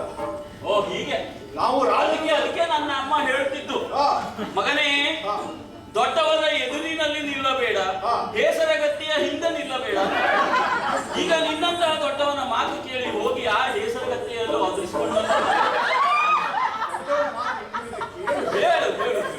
ನೀವು ಕಪಿಗಳು ಹೊಡೆದಾಡುವುದರಲ್ಲಿ ಒಂದು ಯುದ್ಧ ರೀತಿ ಇಲ್ಲ. ಹಾ ನಾವು ಕ್ಷತ್ರಿಯರು ಹೋರಾಡುವಾಗ ಹಾ. ಇದು ಈ ಶರವನ್ನ ಪ್ರಯೋಗಿಸುತ್ತೇನೆ ಎಂಬುದಾಗಿ ಪ್ರಯೋಗ ಮಾಡ್ತೇವೆ. ಹೌದು. ನೀವು ಸಿಕ್ಕಿದ್ದರಲ್ಲಿ ಹೊಡೆದುಕೊಳ್ಳಿ, ಹಿಡಿದು ಹೊಡೆಯುವುದು, ಮರ. ಮರವನ್ನೇ ಕಿತ್ತು ಹೊಡೆಯುವುದು ಕಲ್ಲು. ಅಲ್ವಾ? ಹೌದು. ಹಾಗೆ ನೀವು ಹೊಡೆದುಕೊಳ್ಳುತ್ತಿರುವ ಸಂದರ್ಭದಲ್ಲಿ ಹಾ. ಮೋಸವನ್ನು ಜರುಗಿ ಹೋಯಿತು. ಮೋಸ. ಎಲ್ಲಾ ಕಥೆಯನ್ನು ಹೇಳಿದವರು ನೀನು. ಹೌದು. ಅದು ಒಂದು ಕಥೆಯ ತುಣುಕನ್ನ ಬಿಟ್ಟಿದ್ದೀಯ. ಯಾವ್ದದು? ನೀನು ಮತ್ತು ನಿನ್ನ ಅಣ್ಣ ವಾಲಿಯ ದೇಹದ ಸಾಮ್ಯತೆಯ ಬಗ್ಗೆ ಹೇಳಿಲ್ಲ ನೀನು. ಓಹೋ. ಇದರ ಸಲುವಾಗಿಯೇ ಹಾ. ನನಗೆ ಗೊತ್ತಾಗಲೇ ಇಲ್ಲ ವಾಲಿ ಯಾರು ಸುಗ್ರೀವ ಯಾರು ಎಂಬುದಾಗಿ. ಓಹೋ. ಆ ಕಾರಣದಿಂದಲೇ ಬಾಣ ಪ್ರಯೋಗವನ್ನ ಮಾಡಲಿಲ್ಲ. ವಾಲಿ ಯಾರು ಸುಗ್ರೀವ ಯಾರು ಎನ್ನುವುದು ಗೊತ್ತಾಗಲಿಲ್ಲ. ಒಂದೊಮ್ಮೆ ನಾನು ಹಾಗೇ ಪ್ರಯೋಗ ಮಾಡಿದೆ ಅಂತ ಆದ್ರೆ, ಹಾ. ಒಂದೊಮ್ಮೆ ನಿನಗೆ ಬಾಣ ತಗೊಳ್ಳಿ ನೀನು ಹಸುನಿಗಿದೆ ಅಂತ ಆದ್ರೆ, ಹೌದು. ಸೂರ್ಯವಂಶಸ್ಥ ಹಾ. ಕೊಟ್ಟ ಮಾತಿಗೆ ತಪ್ಪಿದ ಎಂಬಂತ ಕಳಂಕ ನನಗೆ ಬರುವುದಿಲ್ಲವೇ? ಅಲ್ಲ. ಆ ಕಾರಣದಿಂದಲೇ ಬಾಣ ಪ್ರಯೋಗನ ಮಾಡಲಿಲ್ಲ ನಾನು. ರಾಮಚಂದ್ರ, ಹ್ಮ್. ನಾವು ಮಂಗಗಳು ಹೌದು, ಆದ್ರೆ ಕತ್ತೆಗಳಲ್ಲ. ಹಾ, ಹಾ. ನೀ ಹೇಳಿದ್ದನ್ನೆಲ್ಲ ನಂಬೇ ಬಿಡ್ಬೇಕು ಅಂತ ಹೇಳಿ ನನ್ನ ಅಣ್ಣ ನನ್ನನ್ನ ಕೆಳಗೆ ಬೀಳಿಸಿ ನನ್ನ ಮೇಲೆ ಕುಣಿಯುವಾಗ ಆಗಾದ್ರೂ ಬಾಣ ಬಿಡ್ಬೋದು ಅಂತ ಹೇಳಿದ್ನಲ್ಲ. ನನ್ನ ಅಣ್ಣ ಬಹಳ ಬಲಶಾಲಿ, ಅವನತ್ರ 4 ಸಲ ಸೋತಿದ್ದೇನೆ. ಅದೆಷ್ಟೇ ಇರಬಹುದು. ಹಾ. ಅದಕ್ಕೆ ವಿಚಾರವಿಲ್ಲ ಎಂಬುದಕ್ಕೆ ಇದೇ ಸಾಕ್ಷಿಗಳು. ಬಿದುಳಿಲ್ಲ. ಹೌದು. ಸಣ್ಣದಿರ್ಬೋದು, ಮನುಷ್ಯರಷ್ಟು ದೊಡ್ಡದಿರಲಿಲ್ಲ. ಹೇಳ್ತೇನೆ ಕೇಳು. ಹೇಳು. ಹಿಂದೆ ರಾಮವಿಲ್ಲ ಬಲ ಇದೆ ಹಾ. ಎಂಬುದಾಗಿ ಮುನ್ನುಗ್ಗಿರುವಂತಹ ನೀನು ಹಾ. ಒಂದು ವೇಳೆ ವಾಲಿಯನ್ನ ಸೋಲಿಸಿದ್ದೆ ಆದ್ರೆ, ಹಾ. ವಾಲಿಯೇ ಕೆಳಗೆ ಬಿದ್ದ ಅಂತ ಆಗಿದ್ರೆ, ಹಾ ನಾನೇನಾದ್ರು ಬಾಣ ಪ್ರಯೋಗ ಮಾಡಿದ್ರೆ ಅದು ಹೇಗಾಗಿತ್ತು ಹೋದಲ್ಲ. ಹೌದು. ಅದಕ್ಕೆ ಬಾಣ ಪ್ರಯೋಗ ಮಾಡಲಿಲ್ಲ. ಆದ್ರೆ ಹಾ. ಆತ ನನ್ನನ್ನು ಬೀಳಿಸಿ ತಳಿಸಿ ತುಳಿದು ಹಾ. ಅರಮನೆಯತ್ತ ಹೋಗುವಾಗ ಹಾ. ಆಗ್ಲಾದ್ರೂ ಬಾಣ ಪ್ರಯೋಗ ಮಾಡಬಹುದು. ಹೇಳಿದ್ನಲ್ಲ, ಏನು? ಸ್ವಲ್ಪ ವಿಚಾರವನ್ನು ಮಾಡಬೇಕಿತ್ತು. ವಾನರರು ಮತ್ತೆ ಎಂತ ವಿಚಾರ? ಒಂದೊಮ್ಮೆ ಬಿತ್ತವನು ವಾಲಿ ಅಂತ ಆದ್ರೆ, ಹಾ. ಈ ರಾಮನನ್ನ ಆಮೇಲೆ ನೋಡೋಣ, ಹೇಗಾದ್ರೂ ಇಲ್ಲೇ ಉಳಿದುವ ಇವ. ಹೆಂಡತಿಯನ್ನು ಬಿಟ್ಟು ಎಷ್ಟೋ ವರ್ಷಗಳಾಗಿದೆ, ಮೊದಲು ಹೋಗಿ ಹೌದು ಮಾರಾಯ, ಹೌದು. ಹೌದು, ಹೌದು ಮಹಾಶಯ. ಅನಿಯ, ಹಾ. ನೀನು ಹೇಳಿದ ಮಾತುಗಳನ್ನೆಲ್ಲ ಒಪ್ತೇನೆ. ಆದ್ರೆ ಹಾ. ನಿನ್ನ ಸಮಸ್ಯೆ ಏನು? ಏನು? ನನ್ನ ಮತ್ತು ನನ್ನ ಅಣ್ಣನ ದೇಹದ ಸಾಮ್ಯ. ಹೌದು. ಹೌದಲ್ವ? ಹ್ಮ್. ನನ್ನ ಅಣ್ಣನ ಹುಟ್ಟಿಸಿದವನು ಅಥವಾ ನನ್ನನ್ನು ಹುಟ್ಟಿಸಿದವನು ಹ್ಮ್. ನೀನು ಅಲ್ಲ, ನಾನು ಅಲ್ಲ. ಹೌದು. ಭಗವಂತ ಹುಟ್ಟಿಸಿದ. ಹಾ. ಒಂದು ಸಾರಿ ಅವನು ಹುಟ್ಟಿಸಿದ ಮೇಲೆ ಅವನ ಹತ್ರ ಅದನ್ನ ಬೇರೆ ಮಾಡ್ಲಿಕ್ಕೆ ಸಾಧ್ಯವಿಲ್ಲ ಅವನು. ಆಗೋದಿಲ್ಲ. ಹೀಗಾಗಿ ಹ್ಮ್. ನನ್ನ ಅಣ್ಣ ಮತ್ತು ನನ್ನ ದೇಹದ ಸಾಮ್ಯತೆಯನ್ನು ಆ ಭಗವಂತನೆಲ್ಲರೂ ಬೇರ್ಪಡಿಸಲು ಸಾಧ್ಯವಿಲ್ಲ. ಆಗಲಿ. ಹೀಗಾಗಿ ನನ್ನ ಸಮಸ್ಯೆಗೆ ಕಡೆಯೇ ಇಲ್ಲ. ನಮೋ ನಮಃ ಮಾರಾಯ. ಇದಕ್ಕೆ ಹೇಳಿದೆಯಾ? ಹಾ. ಧೈರ್ಯ ತಾಳು ಎಂಬುದಾಗಿ. ಹಾ ಲಕ್ಷ್ಮಣ, ಅಣ್ಣ. ಅದು ಪುಷ್ಪಗಳು ಕಾಣಿಸ್ತಾ ಇದೆಯಲ್ಲ, ಹಾ. ಅವಳನ್ನ 5 ಮಾಲೆಯನ್ನ ಮಾಡಿ ಹಾ. ಸುಗ್ರೀವನಿಗೆ ಹಾಕಿ. ಇನ್ನಾಗಿ ಅಣ್ಣ.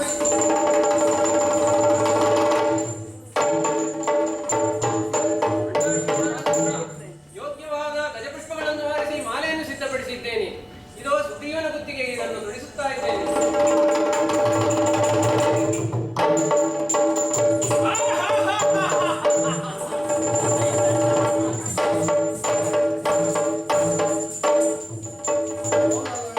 ಗಜ ಪುಷ್ಪದ ಮಹಿಮೆ ಹಾ.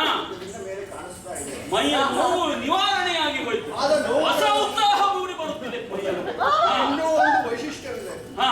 ಒಂದು ವೇಳೆ ಹ್ಮ್. ಈ ಮಾಲೆ ಹರಿದು ಬಿದ್ದರೂ ಸಹ ಒಂದು ಅಸುಳಾದರೂ ನಿನ್ನ ದೇಹದ ಮೇಲೆ ಇದ್ದು ಹಾ. ರಾತ್ರಿಯ ಹೊತ್ತಿನಲ್ಲಿ ಹೊಳೆಯುತ್ತಾ ಇರ್ತದೆ. ಹಾ. ಹಾಗಾಗಿ ವಾಲಿ ಯಾರು ಸುಗ್ರೀವ ಯಾರು ಎಂಬುದನ್ನ ಹಾ. ನಿಶ್ಚಯಲಿಕ್ಕೆ ಸಹಾಯವಾಗ್ತದೆ. ಹೀಗಾಗಿ ಈಗ ರಾತ್ರಿ ಆದರೂ ಅವನ ಅಂತಃಪುರಕ್ಕೆ ಹೋಗಿ ಹಾ. ಕೀಟು ಕಳೆಯವರನ್ನು ಆಯಿತು. ಇಲ್ಲವೇ ಹೋಗ್ತೇನೆ.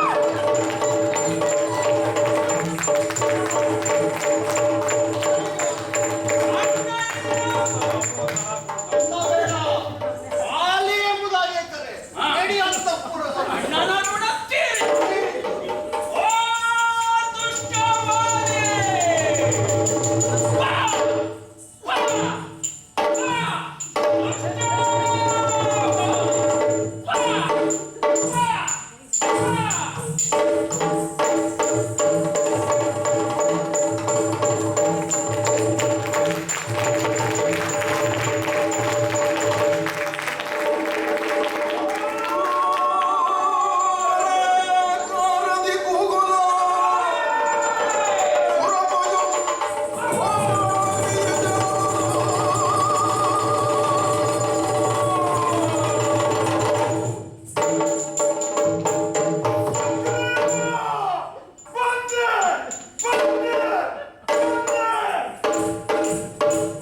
ಯಾಕೆ? ನೀತಿಗೆಲ್ಲ ಹೋಗುದಿಂದು ನೀ ಕೇಳು ಕಾಣಕ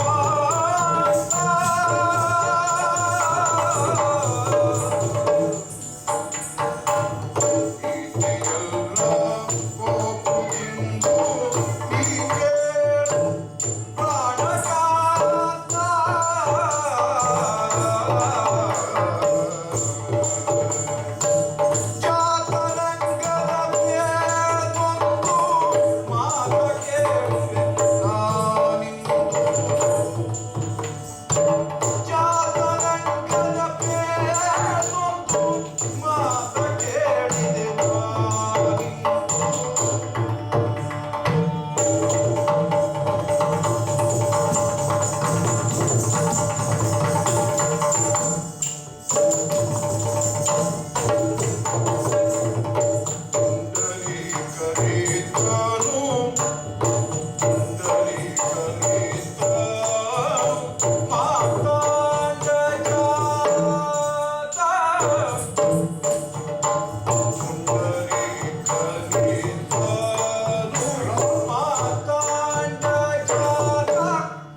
ತಡೀರಿ ಸ್ವಾಮಿ.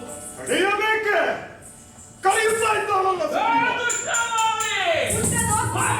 ನಡೆಸಿಕೊಳ್ಳುವ ಮನಸ್ಥಿತಿ ನಿಮ್ಮದಿಲ್ಲ. ಸಮಯವಿರುವಲ್ಲ. ವೀರಾವೇಶದಲ್ಲಿ ಹೋಗುತ್ತೇನೆ, ತಮ್ಮನನ್ನು ಹೊಡೆಯುತ್ತೇನೆ ಅಂತ ನಡು ರಾತ್ರಿಯಲ್ಲಿ ಹೊರಟಿದ್ದೀರಲ್ಲ, ಇದು ನೀತಿಯಲ್ಲ ಸ್ವಾಮಿ. ಕರೆದಲ್ಲಿಗೆ ಹೋಗುವುದು ನೀತಿ ಅಲ್ಲವೇ? ಯುದ್ಧಕ್ಕೆ ಕರೆದಾಗ ಇಂದು ಹೋಗುವುದು ನೀತಿಯಲ್ಲ, ಈ ವೇಳೆಗೆ ಹೋಗುವುದು ನೀತಿಯಲ್ಲ ಸ್ವಾಮಿ. ಯಾಕೆ? ಆ ಸುಗ್ರೀವನು, ನಿಮ್ಮಿಂದ ಪೆಟ್ಟು ತಿಂದು ಹೋದ ಸುಗ್ರೀವನು ಮತ್ತೆ ಮರಳಿ ಬಂದು ನಿಮ್ಮನ್ನು ಯುದ್ಧಕ್ಕೆ ಕರೆಯಲು ಎಷ್ಟೋ ವರುಷಗಳೇ ಕಳೆದು ಹೋಗುತ್ತಿತ್ತು. ಹಾಗಿರುವಾಗ ಮಧ್ಯಾಹ್ನ ಮಾತ್ರ ನಿಮ್ಮಿಂದ ಪೆಟ್ಟು ತಿಂದು ಹೋದ ಆ ಸುಗ್ರೀವನು ಮತ್ತೆ ನಡು ರಾತ್ರಿಯಲ್ಲಿ ನಿಮ್ಮನ್ನು ಯುದ್ಧಕ್ಕೆ ಕರೆಯುತ್ತಿದ್ದಾನೆಂದರೆ ಇದವನೊಬ್ಬನ ದೈಹಿಕ ಬಲದಿಂದ ಸಾಧ್ಯವೇ ಸ್ವಾಮಿ? ಮಧ್ಯಾಹ್ನ ನಾನು ಕೊಟ್ಟದ್ದು ಸಾಕಾಗಲಿಲ್ಲ ಅಂತ ಅರ್ಥ. ನಾವು ಯೋಚಿಸಬೇಕಾಗತ್ತೆ. ಯೋಚಿಸಬೇಕೆ? ಹೌದು ಸ್ವಾಮಿ, ನೀವು ಯಾವತ್ತು ಯುದ್ಧಕ್ಕೆ ಹೋದಾಗ ನಿಮ್ಮನ್ನು ತಡೆದವಳು ನಾನಲ್ಲ. ಇಂದು ತಡೆಯುತ್ತಿದ್ದೇನೆ, ಅದಕ್ಕೆ ಕಾರಣವಿದೆ. ಏನು ಕಾರಣ? ಜಾತ ಅಂಗದ ಹೇಳಿದ ಮಾತು. ಅಂಗದ ಹೇಳಿದ್ದೇನೆ. ಹೌದು ಸ್ವಾಮಿ, ಏನದು? ಯಾವ ವಿಷಯವನ್ನು ಸಂಗ್ರಹಿಸಲು ಗೂಢಾಚಾರರೇ ಸಮರ್ಥರಾಗಿದ್ದಾರೋ ಅಂತ ಒಂದು ವಿಷಯವನ್ನು ನಮ್ಮ ಮಗ ಕಂಡು ಹಿಡಿದಿದ್ದಾನೆ ಸ್ವಾಮಿ. ಒಳ್ಳೆಯ ಮಗನೇ. ಚಿಕ್ಕ ಬಾಲಕನ ಮಾತೆಂದು ಅದನ್ನು ಅಲಕ್ಷಿಸಲು ಸಾಧ್ಯವಿಲ್ಲ ಸ್ವಾಮಿ.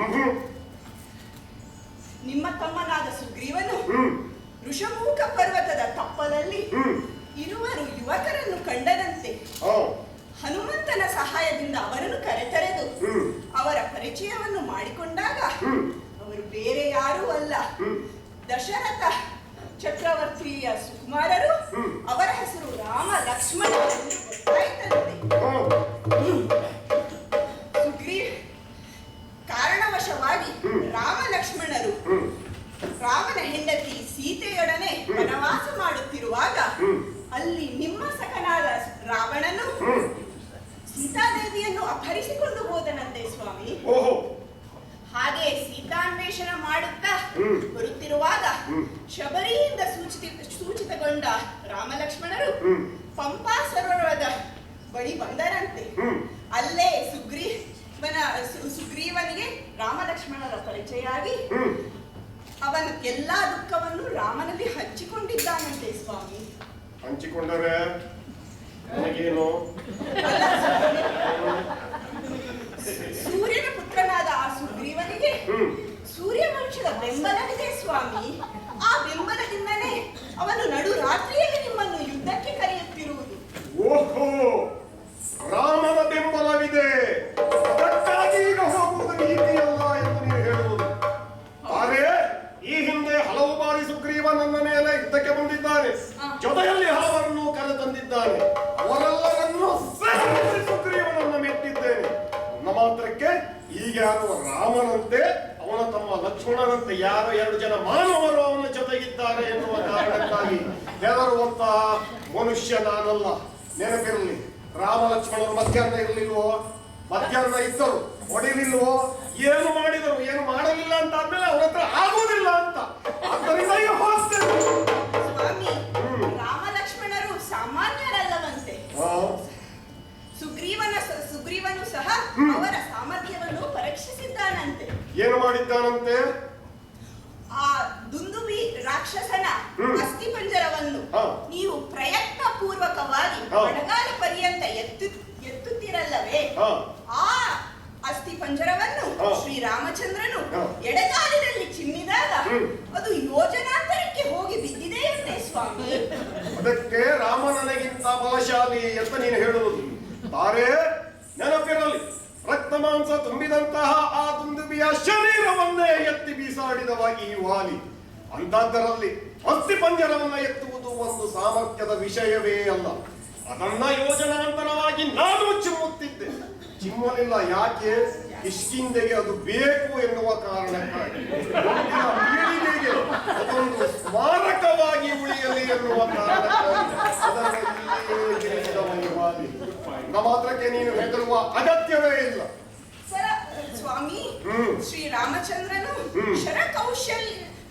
ಶರಪ್ರಯೋಗದಲ್ಲಿ ಸಹ ಕೌಶಲ್ಯನಂತೆ. ಆ ಸಾಲಾಗಿ ನಿಂತಿರುವ 7 ತಾಳೆ ವೃಕ್ಷದ ಗರಿಯನ್ನು ನೀವು ಒಂದು ಬಾಣದಲ್ಲಿ ಕಿತ್ತುತ್ತಿದ್ದೀರಲ್ಲವೇ?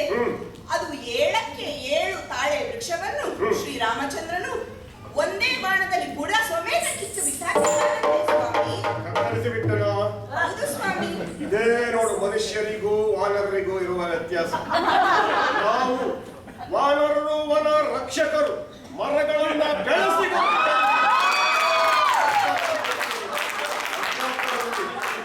ನಾನು ಶರಪ್ರಯೋಗವನ್ನ ಮಾಡಿದಾಗ ಮರದ ಚಿಗುರನ್ನ ಮಾತ್ರವೇ ಕತ್ತರಿಸುತ್ತಿದ್ದೆ. ಬುಡಗೂಡಲೇ ಕತ್ತರಿಸಿದ ಅಂತ ಆದ್ರೆ ಅವನಿಗೆ ಅದರ ಅಗತ್ಯ ಇಲ್ಲ ಅಂತ ಅರ್ಥ. ಮನಸ್ಸು ಮಾಡಿದ್ದರೆ ನಾನು ಆ ತಾಳೆಯ ಮರಗಳನ್ನ ಬುಡಗೂಡಲೇ ಕತ್ತರಿಸುತ್ತಿದ್ದೆ. ಆದರೆ ನನ್ನ ಸಾಮರ್ಥ್ಯವನ್ನ ಏನಂತ ತಿಳಿದುಕೊಂಡಿದ್ದೀರಿ? ತಾಂದ್ರೆಯೊಳನ್ನ ತೊಡಿಗೆ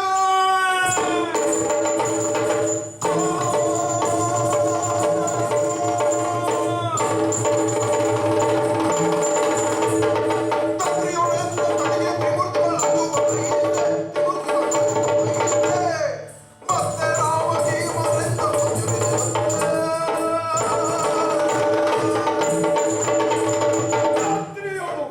ಈ ಲೋಕದಲ್ಲಿ ನನ್ನ ಪರಾಕ್ರಮಕ್ಕೆ ದೇವತೆಗಳು ಹೊಂಜುತ್ತಾರೆ.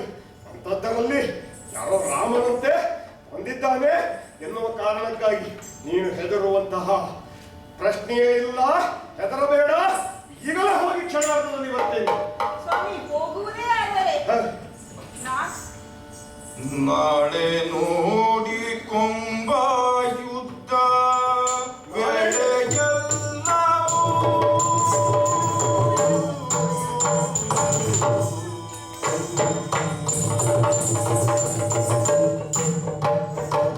ನಾಳೆ ನೋಡಿ ಕೊಂಬ ಯುದ್ಧ ವೇಳೆಯೆಲ್ಲವೆನುತ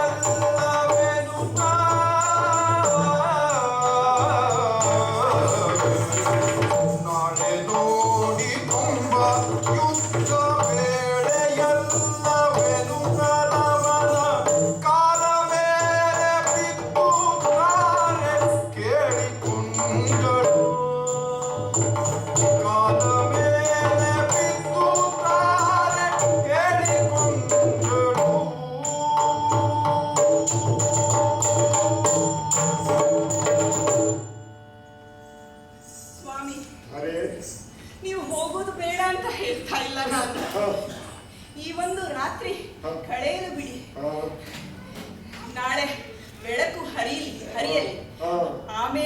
ನೋಡಿಕೊಳ್ಳುವಿರಂತೆ. ರಾತ್ರಿ ಯುದ್ಧ ಬೇಡ ಅಂತ. ಹೌದು ಸ್ವಾಮಿ. ಯಾಕೆ ತಾನೆ? ರಾತ್ರಿ ಹ್ಮ್. ಕತ್ತಲಿರುವಾಗ ಹ್ಮ್ ಶತ್ರುಗಳ ವ್ಯೂಹ ಏನೆಂದು ನಿಮಗೆ ತಿಳಿಯುವುದಿಲ್ಲ. ಹ್ಮ್. ಮೋಸ ಹೋಗಬಹುದು ಸ್ವಾಮಿ. ಆದ್ದರಿಂದ ಈ ಒಂದು ರಾತ್ರಿಯನ್ನು ಕಳೆಯಲು ಬಿಡಿ ಸ್ವಾಮಿ. ಆಮೇಲೆ ನೋಡಿಕೊಳ್ಳುವಂತೆ. ಅದಷ್ಟೇ ಅಲ್ಲ, ಆ ಋಷಿ ಮುನಿಗಳನ್ನು ಎಲ್ಲರೂ ಹೇಳುವುದು ಸತ್ಯವೇ ಆದರೆ ಆ ಶ್ರೀ ರಾಮಚಂದ್ರನು ಬೇರೆ ಯಾರೂ ಅಲ್ಲ, ಶ್ರೀಮನ್ ನಾರಾಯಣನ ಅವತಾರ ಎಂದು ಹೇಳುತ್ತಾರೆ ಸ್ವಾಮಿ. ಹಾಗಿರುವಾಗ ಈ ಅವನ ಬೆಂಬಲ ಇವನಿಗೆ ಇರುವಾಗ ಈ ನಡುರಾತ್ರಿಯಲ್ಲಿ ಹೋಗುವುದು ಬೇಡ ಸ್ವಾಮಿ. ನನ್ನ ನನ್ನ ನನ್ನ ಈ ನಾನು ಕೇಳಿಕೊಳ್ಳುವುದನ್ನು ಗಮನಿಸಿ ಸ್ವಾಮಿ. ಇಗೋ ನಿಮ್ಮ ಕಾಲಿಗೆ ಬಿದ್ದು ಕೇಳುತ್ತಿದ್ದೇನೆ. ನನ್ನ ಮಾಂಗಲ್ಯವನ್ನು ಉಳಿಸಿಕೊಳ್ಳಿ, ನನ್ನ ತಿಲಕವನ್ನು ಅಳಿಸಬೇಡಿ ಸ್ವಾಮಿ. ತಾನೇ ಎದ್ದೇಳು. ಕಣ್ಣೀರ್ಗೆರಿತಾ ಇದ್ದೀಯ. ಕಣ್ಣೀರನ್ನು ಹಾಕುವಂತ ಅವಶ್ಯಕತೆ ಇಲ್ಲ. ಹೇಳಿದೆಯಲ್ಲ ನೀನು, ರಾತ್ರಿ ಕಾಲ ಹೋದರೆ ನನಗೆ ಸೋಲಾಗಬಹುದು ಅಂತ. ನಿನ್ನ ಜನ್ಮದ ರಹಸ್ಯವನ್ನೊಮ್ಮೆ ನೆನಪಿಸಿತು. ಸಹಸ್ರಾರು ವರ್ಷಗಳ ಹಿಂದೆ ದೇವತೆಗಳು ರಾಕ್ಷಸರು ಸೇರಿ ಸಮುದ್ರ ಮಥನವನ್ನು ಮಾಡಲಿಕ್ಕೆ ಶುರು ಮಾಡಿದಾಗ, ಅವರಿಗೆ ಆಯಾಸವಾದಾಗ ಅಲ್ಲಿಗೆ ಪ್ರವೇಶಿಸಿದಂತಹ ನಾನು ದೇವತೆಗಳ ಭಾಗದ ವಾಸುಕಿಯನ್ನು, ರಾಕ್ಷಸರ ಭಾಗದ ವಾಸುಕಿಯನ್ನು ಹಿಡಿದುಕೊಂಡು ಏಕಾಂಗಿ ಮಾಡಿದ್ದೇನೆ. ಅಂತಹ ಸಂದರ್ಭದಲ್ಲಿ ಕ್ಷೀರಸಾಗರದಿಂದ ಉದ್ಭವಿಸಿದಂತಹ ಕನ್ಯಾರತ್ನ ನೀನು, ನಿನ್ನನ್ನ ಪರಿಗ್ರಹಿಸಿದ್ದೇನೆ. ಆ ಸಂದರ್ಭದಲ್ಲಿ ನನ್ನಪ್ಪನಾದಂತಹ ದೇವೇಂದ್ರ ನನಗೆ ಕಾಂಚನ ಮಾಲೆಯನ್ನ ಪರಿಗ್ರಹಿಸಿದ್ದಾನೆ, ಕೊಟ್ಟಿದ್ದಾನೆ. ಇದನ್ನ ನಾನು ಹಾಕಿಕೊಂಡೆ ಅಂತ ಆದರೆ ಯಾರ ಎದುರೇ ಯುದ್ಧವನ್ನು ಮಾಡಲಿ ಅವರ ಅರ್ಧ ಶಕ್ತಿ ನನಗೆ ಬರುತ್ತದೆ. ಹಗಲೇ ಇರಲಿ ರಾತ್ರಿಯೇ ಇರಲಿ ಈ ವಾಲಿಗೆ ಸೋಲೆನ್ನುವುದು ಇಲ್ಲವೇ ಇಲ್ಲ. ಹೆದರಬೇಡ. ಇನ್ನೇನು ಹೇಳಿದೆಯಲ್ಲ, ಆತ ಶ್ರೀಮನ್ನಾರಾಯಣನ ಅವತಾರ ಅಂತ. ಆತನೇ ಆಗಿದ್ದರೆ ಅರೆ ಎಲ್ಲರಿಗೂ ಒಂದು ಅಂತ್ಯ ಅಂತ ಇದ್ದೇ ಇರುತ್ತದೆ. ಈ ವಾಲಿಗೂ ಇರಬೇಕಲ್ವೇ? ಒಂದೊಮ್ಮೆ ಅಂತ್ಯ ಆಗುವುದೇ ಆದರೆ ಅದು ಶ್ರೀಮನ್ನಾರಾಯಣನ ಕೈಯಲ್ಲೇ ಆಗಲಿ. ತಾನೇ ಒಂದೊಮ್ಮೆ ರಾಮನಾಗಿಯೇ ಬಂದರೆ ಆತನನ್ನ ತೊಟ್ಟುತ್ತೇನೆ. ಒಂದೊಮ್ಮೆ ಆತ ಶ್ರೀಮನ್ನಾರಾಯಣನಾಗಿಯೇ ಬಂದರೆ ಅದಕ್ಕೆ ನಾವು ಮಾಡುವ ಯುದ್ಧಕ್ಕೆ ಯುದ್ಧ ಅಂತ ಹೇಳುವುದಿಲ್ಲ, ಮೋಕ್ಷ ಸಂಗ್ರಾಮ ಅಂತ ಹೇಳ್ತಾರೆ. ಆ ಮೋಕ್ಷ ಸಂಗ್ರಾಮದಲ್ಲಿ ನಾನು ಏನೇ ಆಗ್ತೇನೆ ಎನ್ನುವುದನ್ನ ನೀನು ನೋಡಬೇಕು. ಕೋಟೆಯ ಮೇಲೆ ಹತ್ತಿ ಅದನ್ನು ನೋಡಬೇಕು. ಈಗ ಅದನ್ನು ತಡೆಯಬೇಡ. ನನ್ನನ್ನ ಹೊರಗೆ ಹೋಗುತ್ತಾರೆ. ಒಳಗೆ ಹೋಗು.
ನನ್ನ ಹೆಂಡತಿ ರುಮೆಯನ್ನ ಕರೆದುಕೊಂಡು ಹೋಗಿ ಇಟ್ಟುಕೊಂಡು ನನ್ನನ್ನ ರಾಜ್ಯದಿಂದ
ಆಶ್ಚರ್ಯ! ಸುಗ್ರೀವನೊಡನೆ ಯುದ್ಧವನ್ನು ಮಾಡ್ತಾ ಇರಬೇಕಾದರೆ ಎಲ್ಲಿಂದ ಬಂದಂತಹ ಬಾಣ ನನ್ನ ಶರೀರವನ್ನು ಪ್ರವೇಶಿಸಿದ್ದಲ್ಲ, ಒಳಗೆ ಒಗದಂತೆ ನನ್ನ ಎಡಗೈಯಲ್ಲಿ ಅದನ್ನು ಹಿಡಿದು ನಿಲ್ಲಿಸಿದ್ದೇನೆ. ಆ ಶಕ್ತಿ ಈ ವಾಲಿಗಿದೆ. ಹೊಡೆದವರು ಯಾರು ಎನ್ನುವುದನ್ನು ಕೈಯನ್ನು ಊರಿ ತಲೆಯನ್ನ ಎತ್ತಿ ನೋಡ್ತಾ ಇದ್ದೇನೆ. ನೋಡಿದನು ನೋಡಿದನು ನೋಡಿದನು ಮುರಿದವ ನಿಪನನು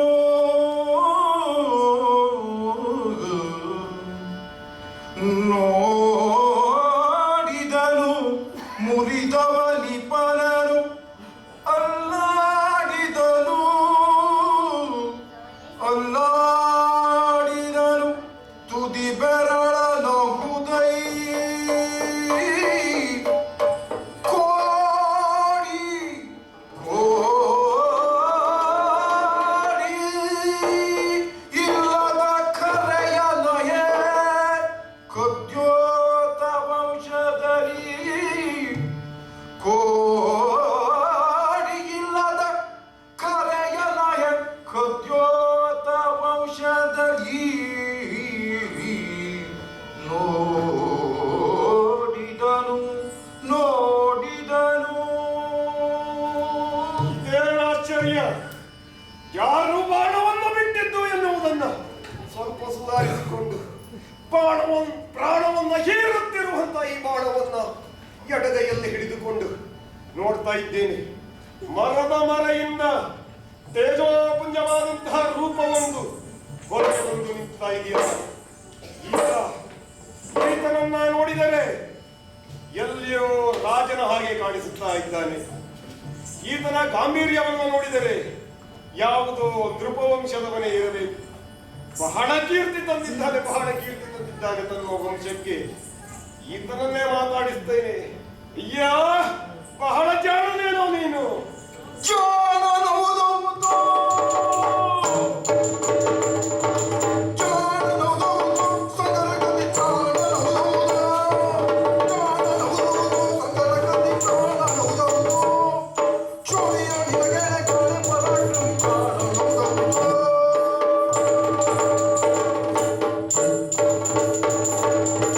ಜಾಣ, ಬಲು ಜಾಣ.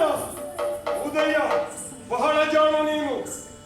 ಈ ವಾಲಿಯ ಎದುರು ಯುದ್ಧವನ್ನ ಮಾಡಲಿಕ್ಕೆ ಆಗುವುದಿಲ್ಲ ಎನ್ನುವುದನ್ನ ತಿಳಿದು ಮರದ ಮರೆಯಿಂದ ಬಾಣವನ್ನು ಬಿಡಲಿಕ್ಕೆ ಯೋಚನೆ ಮಾಡಿದಂತಹ, ಉಪಾಯವನ್ನು ಮಾಡಿದಂತಹ ಬಹಳ ಬಲು ಜಾಣ.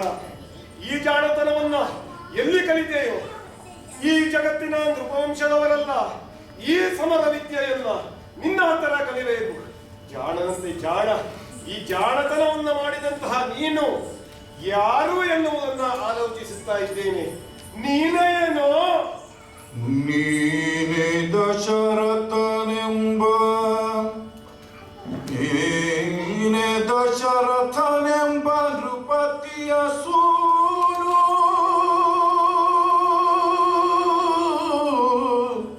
ನೀನೇ ದಶರಥನೆಂಬ ನೃಪತಿಯ ಸೂರು.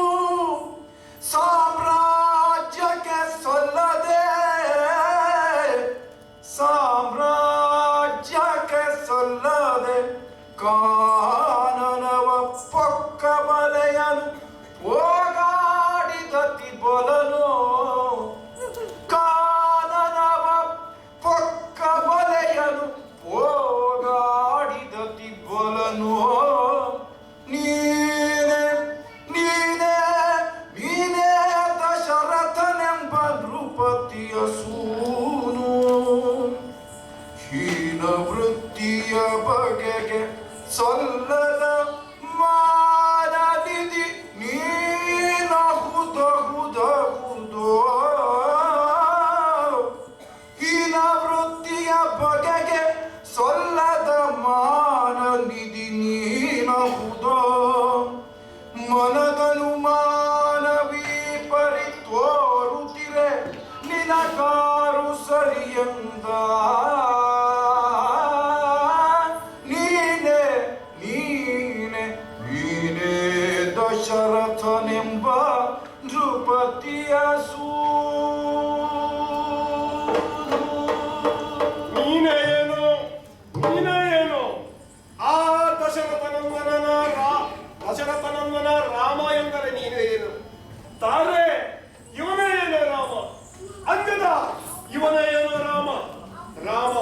ಆ ದಶರಥನಂದನ ರಾಮ. ಏನಯ್ಯ ನಿನ್ನ ಕೀರ್ತಿ ಅಯ್ಯ ರಾಮ, ನೀನು ಸಣ್ಣವನಿದ್ದಾಗಲೇ ವಿಶ್ವಾಮಿತ್ರನೊಡನೆ ಶಾಸ್ತ್ರಾಭ್ಯಾಸವನ್ನ ಮಾಡಿದೆಯಂತೆ.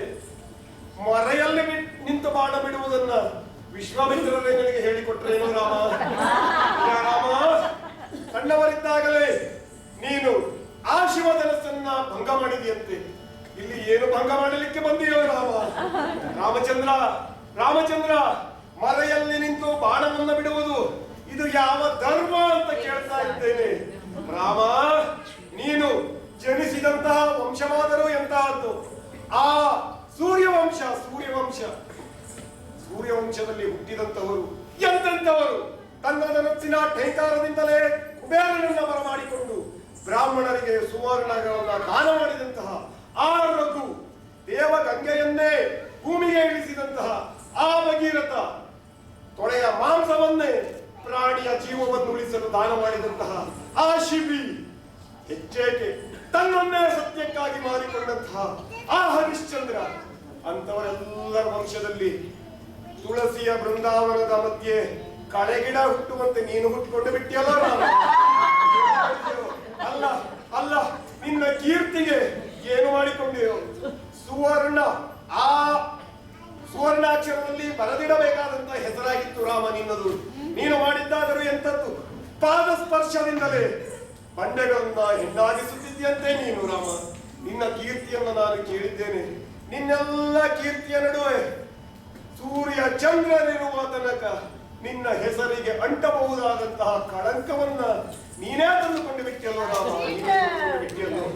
ರಾಮ? ಏನ್ ಅಪರಾಧ ಮಾಡಿದ್ದೇನೆ ನಾನು? ನನ್ನನ್ನ ಈ ರೀತಿ ಶಿಕ್ಷೆಯನ್ನ ಗಳಿಸಿದೆಯಲ್ಲ, ಆ ಶಿಕ್ಷೆಯನ್ನ ಕೊಡಲಿಕ್ಕೆ ನಿನಗಿರುವಂತಹ ಅಧಿಕಾರವಾದರೂ ಎಂತಹದ್ದು ರಾಮ? ದಶರಥ ಪುತ್ರನಾದಂತಹ ನೀನು ರಾಜಕುಮಾರ, ನಾನು ವಾನರನೇ ಆಗಿರಬಹುದು, ಆದರೆ ನಾನೊಬ್ಬ ರಾಜನ ಬಳಿ ಇನ್ನೊಬ್ಬ ರಾಜವಂಶದವ ಒಂದೋ ಮಿತ್ರತ್ವವನ್ನ ಬಯಸಿ ಬರಬೇಕಿತ್ತು.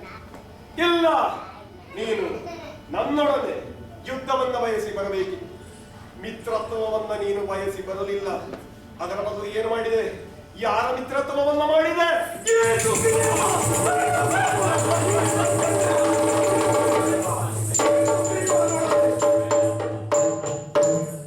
ಈ ಸುಗ್ರೀವನೊಡನೆ ಮಿತ್ರತ್ವವನ್ನ ಮಾಡಿಬಿಟ್ಟಿಯಲ್ಲ ರಾಮ. ಕೆಲಸಕ್ಕೆ ಬಾರದ ಈ ಸುಗ್ರೀವನು.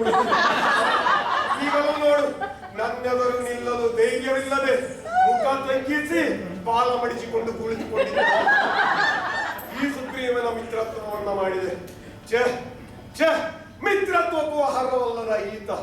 ಅದರ ಬದಲು ಈ ವಾಲಿಯ ಮಿತ್ರತ್ವವನ್ನ ಮಾಡಬೇಕಾಗಿತ್ತು, ನನ್ನ ಬಳಿ ಹೇಳಬೇಕಾಗಿತ್ತು. ರಾಮ, ನನಗೂ ವಿಷಯ ಗೊತ್ತಿದೆ. ಸೀತೆಯನ್ನ ಕಳೆದುಕೊಂಡಿದ್ದೀಯಂತೆ. ರಾವಣ ನಿನ್ನ ಸೀತೆಯನ್ನ ಅಪಹರಿಸಿಕೊಂಡಿದ್ದಾನಂತೆ. ವಾಲಿಯ ಬಳಿ ಒಂದು ಕೇಳಬೇಕಾಗಿತ್ತು, ನನ್ನ ಸೀತೆಯನ್ನ ಹುಡುಕಿ ಕೊಡುವಂತ. ರಾಮ, ನಿನಗೆ ಗೊತ್ತಿಲ್ಲದಿರಬಹುದು, ಆ ರಾವಣ ನನ್ನ ಸಖ, ನನ್ನ ಮಿತ್ರ. ಒಂದು ಕಾಲದಲ್ಲಿ ನನ್ನ ಮೇಲೆ ಯುದ್ಧಕ್ಕೆ ಬಂದಂತ ಆ ರಾವಣನನ್ನ ಬಾಲದಲ್ಲಿ ಸುತ್ತಿಕೊಂಡು 3 ಸಮುದ್ರದ ನೀರು ಕುಡಿಸಿದವ ಈ ವಾಲಿ. ನಂತರ ಆ ರಾವಣನನ್ನ ನನ್ನ ಮಗ ಅಂಗದನ ತೊಟ್ಟಿಲಿಗೆ ಆಟದ ವಸ್ತುವಿನಂತೆ ಕಟ್ಟಿದವ ಈ ವಾಲಿ. ಹೇಳಿದ್ದರೆ ನೀನು ನಿಂತಲ್ಲಿಯೇ ಸೀತೆಯನ್ನು ಧರಿಸುತ್ತಿದ್ದೆ. ಆ ರಾವಣನೇ ತಂದು ನಿನ್ನ ಪಾದದ ಮೇಲೆ ಸೀತೆಯನ್ನು ಹಾಕುವಂತೆ ನೀನು ಮಾಡ್ತಿದ್ದೆ. ಅದನ್ನ ಮಾಡಲಿಲ್ಲ ನೀನು. ಮಿತ್ರತ್ವವನ್ನು ಬಯಸಿ ಬರಲಿಲ್ಲ, ಶತ್ರುತ್ವವನ್ನು ಬಯಸಿ ಬಂದದ್ದೇ ಹೌದಾದರೆ, ನನ್ನೊಡನೆ ಯುದ್ಧವನ್ನು ಬಯಸಿ ಬಂದದ್ದೇ ಹೌದಾದರೆ, ರಾಮ ಈಗಲೋ ರಣದ ಮೇಲು ವಿಲಾಸವುಳ್ಳೊಡೆ,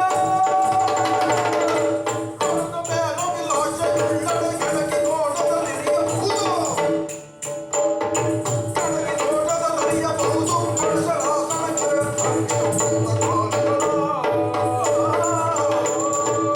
ರಾಮ ಯುದ್ಧವನ್ನು ಬಯಸಿ ಬಂದದ್ದೇ ಹೌದಾದರೆ ಹೇಳು, ಈಗಲೂ ಹೇಳು. ಈ ಸ್ಥಿತಿಯಲ್ಲೂ ಈ ವಾಲಿ ನಿನ್ನೊಡನೆ ಯುದ್ಧವನ್ನ ಮಾಡಲಿಕ್ಕೆ ಸಿದ್ಧನಿದ್ದಾನೆ. ಅಲ್ಲ ಯುದ್ಧ ಬೇಕು, ಧನುರ್ ಯುದ್ಧ ಬೇಕು, ಯಾವ ಯುದ್ಧ ಬೇಕು ಮಾಡ್ತೇನೆ. ಮಾಡುವುದಿಲ್ಲ, ನೀನು ಯುದ್ಧವನ್ನ ಮಾಡುವುದಿಲ್ಲ ರಾಮ. ಯಾಕೆ? ನಿನಗೆ ಯುದ್ಧವನ್ನ ಮಾಡಿದರೆ ನಿನ್ನ ಗತಿ ಏನಾಗ್ತದೆ ಅಂತ ನಿನಗೆ ಗೊತ್ತು. ಹಾಗಾಗಿ ನೀನು ನೇರ ಯುದ್ಧವನ್ನ ಮಾಡುವುದಿಲ್ಲ ರಾಮ. ನಾನೊಬ್ಬ ರಾಜ, ನಾನು ಯುದ್ಧದಲ್ಲಿ ಸೋಲಬಹುದು, ಸಾಯಬಹುದು. ಆದರೆ ಸೋಲಿನಲ್ಲೂ ಸಾವಿನಲ್ಲೂ ಮರ್ಯಾದೆ ಎನ್ನುವುದು ಇರಬೇಕು ರಾಮ. ಈ ರೀತಿ ಬೇಟೆಯ ಪ್ರಾಣಿ ಅಂತ ನನ್ನನ್ನು ಕೊಂದೆಯಲ್ಲ. ಏನು ವಾನರರ ಮಾಂಸವನ್ನು ತಿನ್ನುವ ಆಸೆಯೇ ರಾಮ? ಮಾಂಸಕ್ಕೆ ಬರುವಂತಹ ವಸ್ತು ನಾನಲ್ಲ, ಬೇಟೆಯ ಪ್ರಾಣಿ ಅಂತ ನನ್ನನ್ನು ಕೊಂದೆಯಲ್ಲ ರಾಮ. ಸಾಯುವಲ್ಲಿ ಈ ಯುದ್ಧದಲ್ಲಿ ಒಂದೋ ಸೋತು ಸತ್ತವನಿಗೆ ಗೌರವ ಅಂತ ಇರಬೇಕು, ಇಲ್ಲ ಗೆದ್ದವನಿಗೆ ಗೌರವ ಅಂತ ಇರಬೇಕು. ಇಲ್ಲಿ ಸೋತ ನನಗೂ ಗೌರವ ಇಲ್ಲ, ಗೆದ್ದ ನಿನಗೂ ಕಳಂಕ. ಯಾಕೆ ಹೀಗೆ ಮಾಡಿಬಿಟ್ಯೋ ರಾಮ? ಯಾಕೆ ಹೀಗೆ ಮಾಡಿಕೊಂಡೆಯೋ ರಾಮ? ವಾಲಿ ರಾಮ, ನ್ಯಾಯವೇ ತಮ್ಮನ ಸತಿಯ ಮುಟ್ಟುವುದು.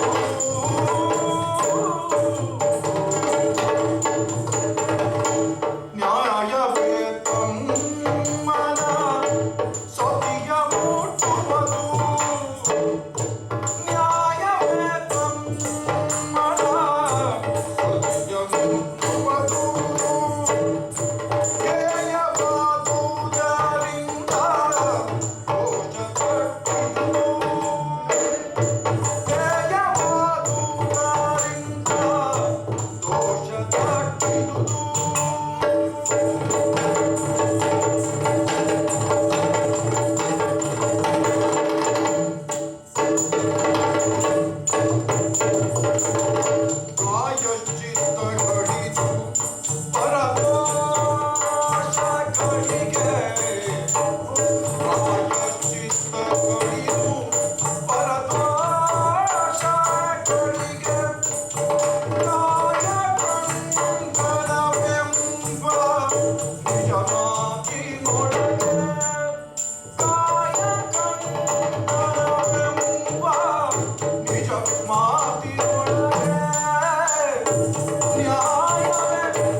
ಕ್ಷುಲ್ಲಕವಾದಂತಹ ಮಾತುಗಳನ್ನ ಆಡ್ತಾ ಇದ್ದೀಯ. ಇರಲಿ ಬಿಡು, ಪ್ರಾಣ ಹೋಗುವಾಗ ಎಲ್ಲರೂ ಮಾತಾಡೋದು ಹೀಗೆ ಅಂತ. ಅದರಲ್ಲಿಯೂ ಒಬ್ಬ ರಾಜನಾಗಿ ಹೇಳ್ತಾ ಇದ್ದೇನೆ, ಇದು ಧರ್ಮವೇ ಎಂಬುದಾಗಿ ಹೇಳ್ತಾ ಇದ್ದೀಯ. ಆಗಲಿ ಬಿಡು, ಈ ಪ್ರಕರಣದಿಂದ ಆಗಿ ನಿನ್ನಲ್ಲಿ ಧರ್ಮದ ಮಾತಾಡುವಷ್ಟು ಶಕ್ತಿ ಬರ್ತಲ್ಲ, ಅದೇ ಒಂದು ಸಂತೋಷದ ಮಾತು. ಏನು ಹೇಳಿದೆ ನೀನು? ನನ್ನಲ್ಲಿ ಸಖ್ಯವನ್ನ ಬೆಳೆಸಿ ಬಂದಿದ್ರೆ ಆಗಿದ್ರೆ ಹೋಗಿದ್ರೆ ಮಾತು. ನಿನ್ನ ಸಖನಾದಂತಹ ರಾವಣ ಅವನಲ್ಲಿ ಸುಖವನ್ನು ಹೊಂದಿದಂತಹ ನಿನ್ನಲ್ಲಿ ಸೂರ್ಯ ವಂಶಸ್ಥರಂತಹ ನಾವು ಸಖ್ಯವನ್ನು ಬೆಳೆಸಬೇಕಿತ್ತೆ ಖಂಡಿತ ಸಲ್ಲದು. ಪ್ರಾಣವನ್ನು ಬೇಕಾದರೂ ಬಿಟ್ಟೆವು, ನಿನ್ನ ಜೊತೆಗೆ ಸಖ್ಯವನ್ನ ಬೆಳೆಸಲಿಕ್ಕೆ ಸಾಧ್ಯವೇ ಇಲ್ಲ. ಇನ್ನೇನು ಕೇಳಿದೆ ನೀನು? ಮನೆಯಲ್ಲೇ ನಿಂತು ಬಾಣವನ್ನ ಬಿಟ್ಟೆ, ಯಾಕೆ ಕೊಂದೆ? ನೀನು ಮಾಡಿರೋ ಕೆಲಸವಾದರೂ ಏನು? ತಮ್ಮನ ಹೆಂಡತಿಯನ್ನ, ಈ ಮಾತನ್ನ ನಾವು ಕೇಳಲೂಬಾರದು, ಕೇಳುವುದು ಪಾಪ, ಮಹಾಪಾಪ ನಮಗೆ. ತಮ್ಮನ ಹೆಂಡತಿಯನ್ನ ಇಟ್ಟುಕೊಂಡವನು ಇದು ಎಂತಹ ಹೇಯ ಕೃತ್ಯ ಗೊತ್ತೇ? ಹೆಂಡತಿಯ ಸೊಸೆಯನ್ನ, ತಮ್ಮನ ಹೆಂಡತಿಯನ್ನ ಸಮಾನವಾಗಿ ಕಾಣಬೇಕು, ಅಂತವರನ್ನ ನಡೆಸಿಕೊಂಡಿರುವಂತಹ ನೀತಿ ಏನು? ಇದು ರಾಜಧರ್ಮವೇ ನಿನಗೆ? ಒಬ್ಬ ರಾಜನಾಗಿ ಪ್ರಶ್ನಿಸ್ತಾ ಇದ್ದೀಯೇ, ಒಬ್ಬ ರಾಜನಾಗಿ ಓಟಿಸ್ತಾ ಇದ್ದಾನೆ. ಮನೆಯಲ್ಲಿ ನಿಂತು ಬಾಣ ಬಿಟ್ಟೆ ಎಂಬುದಾಗಿ ಆಕ್ಷೇಪಿಸ್ತಾ ಇದ್ದೀಯಲ್ಲ. ಹೌದು, ನಿನಗೆ ಕೈವಿದತ್ತವಾಗಿ ಬಂದಂತಹ ಕಾಂಚನ ಮಾಲೆಯ ಕಥೆಯು ಗೊತ್ತಾಗಿದೆ ನಮಗೆ. ದೇವೇಂದ್ರನಿಗೆ ಗೌರವವನ್ನ ಕೊಡುವುದು ಸಹ ನಮ್ಮ ಕರ್ತವ್ಯವಾಗಿದೆ. ಒಂದು ವೇಳೆ ನಾನೇನಾದ್ರು ನಿನ್ನ ಮುಂದೆ ಬಂದು ನಿಂತು ಅಂತ ಆದ್ರೆ ಯೋಚಿಸುವ ಕಥೆ ಏನಾಗಬಹುದಿತ್ತು. ಪಾಪ ನಿನ್ನ ತಮ್ಮನಿಗೆ ಮಾತ್ರ ಹೆಂಡತಿ ಇಲ್ಲ. ಒಂದೊಮ್ಮೆ ನಾವಿನ ಎದುರಿಗೆ ಬಂದು ಯುದ್ಧ ಮಾಡಿದೆ ಅಂತ ಆದ್ರೆ ಅರ್ಥ ರಾಮನ ಶಕ್ತಿ ನಿನಗೆ. ನೀತಿಯಲ್ಲಿ ನೀನು ವಾಲಿಯೇ. ಊರವರಿಗೆ ಯಾರು ಲೋಕದಲ್ಲಿ ಅಲ್ಲೋಲ ಕಲ್ಲೋಲವೇ ಆಗಿತ್ತು. ಯಾರಿಗೂ ಹೆಂಡಂದರೆ ಇಲ್ಲದಾದ ಆಗುವುದಾಗಿತ್ತು. ಯೋಚನೆ ಮಾಡಿ ನೋಡು. ಅದೊಂದೇ ಯಾಕೆ ಹೊಡೆದಂತಹ ಬಾಣವನ್ನ ಅರ್ಧದಲ್ಲೇ ತಡೆದು ನಿಲ್ಲಿಸಿದ್ದೇನೆ ಎಂಬುದಾಗಿ ಹೇಳಿದೆ. ಅದು ನೀನು ತಡೆದು ನಿಲ್ಲಿಸಿದ್ದಲ್ಲ, ಅದು ಎಷ್ಟು ಹೊಕ್ಕಬೇಕು ಎಂಬುದನ್ನ ನಾನೇ ನಿರ್ಧರಿಸಿ ಬಿಟ್ಟ ಬಾಣ. ಅದು ಬಿಡುವಾಗ ಠೇಂಕಾರವನ್ನ ಮಾಡಿದ್ದೇನೆ, ಆರ್ಯಧರ್ಮವನ್ನ ಪಾಲಿಸಿದ್ದೇನೆ. ಕ್ಷತ್ರಿಯರು ನಾವು ಇದೋ ಬಾಣ ಪ್ರಯೋಗ ಮಾಡ್ತೇನೆ ಎಂಬುದಾಗಿ ಹೇಳುವ ಮೊದಲು ಠೇಂಕಾರವೇ ನಮಗೆ ಒಂದು ಆಶ್ರಯ. ಹಾಗಾಗಿ ಅಧರ್ಮದ ಯುದ್ಧ ಯಾವಾಗಲೂ ಸಹ ಆಗುವುದಿಲ್ಲ. ಹೀಗೆ ಹೇಳಿದೆಯಲ್ಲ, ಬಿಟ್ಟಂತಹ ಬಾಣವನ್ನು ಅರ್ಥದಲ್ಲಿ ತಡೆದಲಿಸಿದ್ದೇನೆ. ಮನಸ್ಸು ಮಾಡಿದ್ದರೆ ನಿನ್ನನ್ನ ವಧಿಸಿಯೇ ಬಿಡಬಹುದಿತ್ತು. ವಧಿಸಲಿಲ್ಲ. ಯಾಕೆ?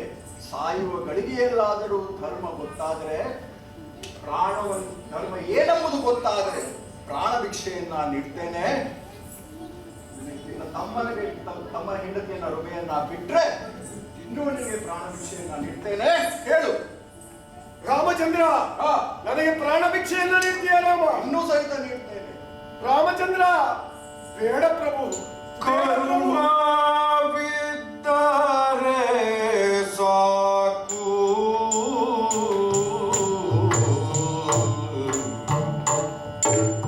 ಕರುಣವಿದ್ದರೆ ಸಾಕು, ನಿನ್ನ ಪಾದದ ಕರುಣವಿದ್ದರೆ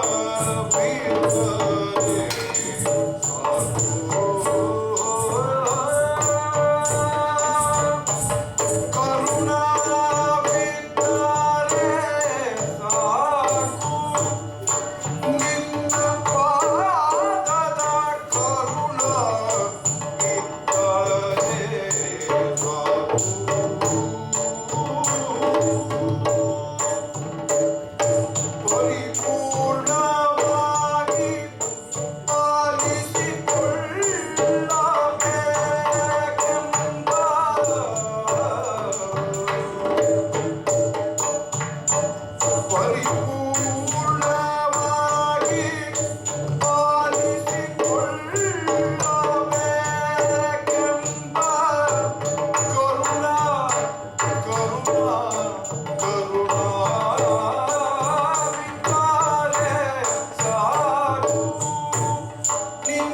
ಭಿಕ್ಷೆಯನ್ನ ಕೊಡ್ತೀಯ ರಾಮ? ಇನ್ನೂ ಕಾಲವೆಂಚಿಲ್ಲ. ರಾಮಚಂದ್ರ, ಬೇಡ ಪ್ರಭು, ಬೇಡ ಪ್ರಭು. ನಿನ್ನ ಕರುಣೆ ಹೊಂದಿದ್ದರೆ ಈ ವಾಲಿಗೆ ಸಾಕು ಪ್ರಭು, ಈ ವಾಲಿಗೆ ಸಾಕು. ಅರಿತಿದ್ದೇನೆ, ಗೊತ್ತಾಗಿದೆ ರಾಮ ನನಗೆ. ಗೊತ್ತಾಗಿದೆ. ನನ್ನ ತಪ್ಪು ಏನು ಎನ್ನುವುದನ್ನ ಗೊತ್ತಾಗಿದೆ. ಕಿಷ್ಕಿಂಧೆಯ ಸಾಮ್ರಾಜ್ಯವನ್ನ ಕಟ್ಟಿದೆ, ರಾಜನಾದೆ, ರಾಜಧರ್ಮವನ್ನ ಪಾಲಿಸಲಿಲ್ಲ. ನನ್ನ ಸುಗ್ರೀವನ ಅಣ್ಣನಾಗಿ ರಾತ್ರ ಧರ್ಮವನ್ನ ಪಾಲಿಸಲಿಲ್ಲ. ಇವೆರಡೂ ಪಾಲಿಸದಂತಹ ನನಗೆ ನಿಮ್ಮ ಅಯೋಧ್ಯೆಯ ಚಕ್ರಾಧಿಪತ್ಯ ಕೊಟ್ಟಂತಹ ಮರಣದಂಡನೆಯನ್ನ ನಾನು ಸ್ವೀಕರಿಸಿದ್ದೇನೆ ಪ್ರಭು. ಬದುಕುವ ಆಸೆ ನನಗಿಲ್ಲ. ಈ ಸುದೀರ್ಘವಾದಂತಹ ಜೀವನದಲ್ಲಿ ಏನೇನೋ ಸಾಧಿಸಿದ್ದೇನೆ. ಸಾಕು ಪ್ರಭು, ನನಗೆ ಇನ್ನೇನು ಬೇಡ. ನಿನ್ನ ಪಾದದಲ್ಲಿ ಒಂದಾಗಬೇಕು. ನಿನ್ನ ಕರುಣೆ ಹೊಂದಿದ್ದರೆ ಸಾಕು ಪ್ರಭು. ನನಗೆ ಮೋಕ್ಷವನ್ನು ದಯಪಾಲಿಸಬೇಕು ಪ್ರಭು. ನನಗೆ ಮೋಕ್ಷವನ್ನು ದಯಪಾಲಿಸಬೇಕು. ಆದರೆ ಅದಕ್ಕಿಂತ ಮುಂಚೆ ಒಂದೆರಡು ಕರ್ತವ್ಯಗಳಿವೆ. ತಮ್ಮ ಸುಗ್ರೀವ, ಅಣ್ಣ, ನಮ್ಮನ್ನ ಕ್ಷಮಿಸಿಬಿಡಪ್ಪ. ಅಣ್ಣ. ನಾನು ಮಾಡಿದಂತಹ ಕಾರ್ಯಗಳನ್ನೆಲ್ಲ, ತಪ್ಪುಗಳನ್ನೆಲ್ಲ ನಾನು ಅರಿತಿದ್ದೇನೆ. ಹಾಗೆ ಹೇಳಬೇಡಣ್ಣ, ನೀನು ಸಾಯಬಾರದಣ್ಣ. ಇನ್ನು ನಾನು ಬದುಕಿ ಪ್ರಯೋಜನವಿಲ್ಲ ಸುಗ್ರೀವ, ಪ್ರಯೋಜನವಿಲ್ಲ. ಈ ರಾಮ ಬಾಣದ ಆ ಫಲಿತಾಂಶವನ್ನ ನಾನು ಪಡೆಯುತ್ತೇನೆ. ಆ ಫಲಿತಾಂಶ ರಾವಣನಿಗೆ ಸೇರಿದಂತೆ ಎಲ್ಲರಿಗೂ ಗೊತ್ತಾಗಬೇಕು. ಈ ರಾಮ ಬಾಣದ ಪರಿಣಾಮ ಏನಾಗುತ್ತದೆ ಎನ್ನುವುದು. ಆದ್ದರಿಂದ ಸುಗ್ರೀವ, ಕಿಷ್ಕಿಂಧೆಯ ಅರಸ ನೀನಾಗಬೇಕು. ಸೀತಾ ಪರಿಶೋಧಕ್ಕಾಗಿ ಎಲ್ಲ ವ್ಯವಸ್ಥೆಯನ್ನ ರಾಮನಿಗೆ ನೀನು ಮಾಡಿಕೊಡಬೇಕಪ್ಪ. ನೀನು ಅದಲ್ಲದೆ ನನ್ನ ಮಗ ಈ ಅಂಗದ ಬೆಳೆದು ನಿಂತಿದ್ದಾನೆ. ಈತನನ್ನ ಅನಾಥನನ್ನಾಗಿ ನೀನು ಮಾಡಬಾರದಪ್ಪ ನೀನು. ಇಲ್ಲಣ್ಣ. ಅಲ್ಲದೆ ನನ್ನ ಮನದಿ ತಾರೆ, ಈ ತಾರೆಯ ಗೌರವಕ್ಕೆ ಏನೂ ಚ್ಯುತಿ ಬಾರದಂತೆ ನಡೆದುಕೊಳ್ಳಬೇಕಪ್ಪ ನೀನು. ಆಗಲಣ್ಣ.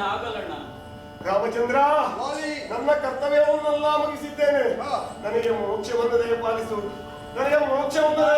ಪ್ರಭು. ಆಗಬಹುದು. ಅಂಗದಲ್ಲಿ ನಾನು ತಮ್ಮನ ಹಾಗೆ ಕಾಣ್ತೇನೆ. ಏನು ಹೆದರಬೇಕಾದ ಅವಶ್ಯಕತೆ ಇಲ್ಲ. ಇದೋ ಮೋಕ್ಷವನ್ನ ಕೊಡಿಸ್ತೇನೆ ನಿನಗೆ. ಬ್ರಹ್ಮಾರ್ಪಣಂ ಬ್ರಹ್ಮಹವಿ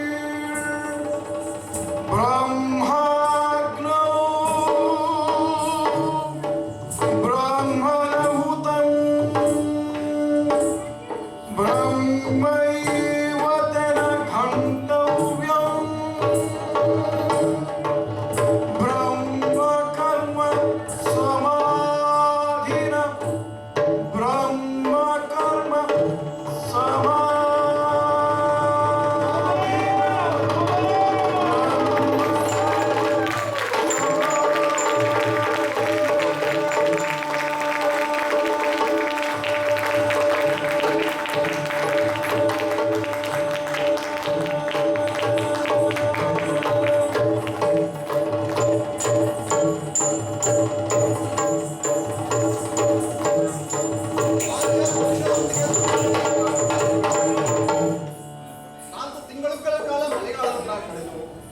ಸೀತಾನ್ವೇಷಣೆ ಕಾರ್ಯದಲ್ಲಿ ತೊಡಗೋಣ.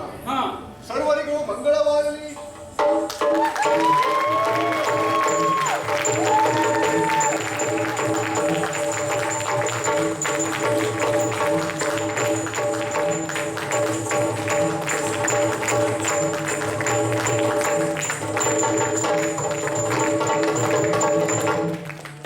ರಂಗನಾಯಕ ರಾಜೀವಾಲೋಚನ ರಮ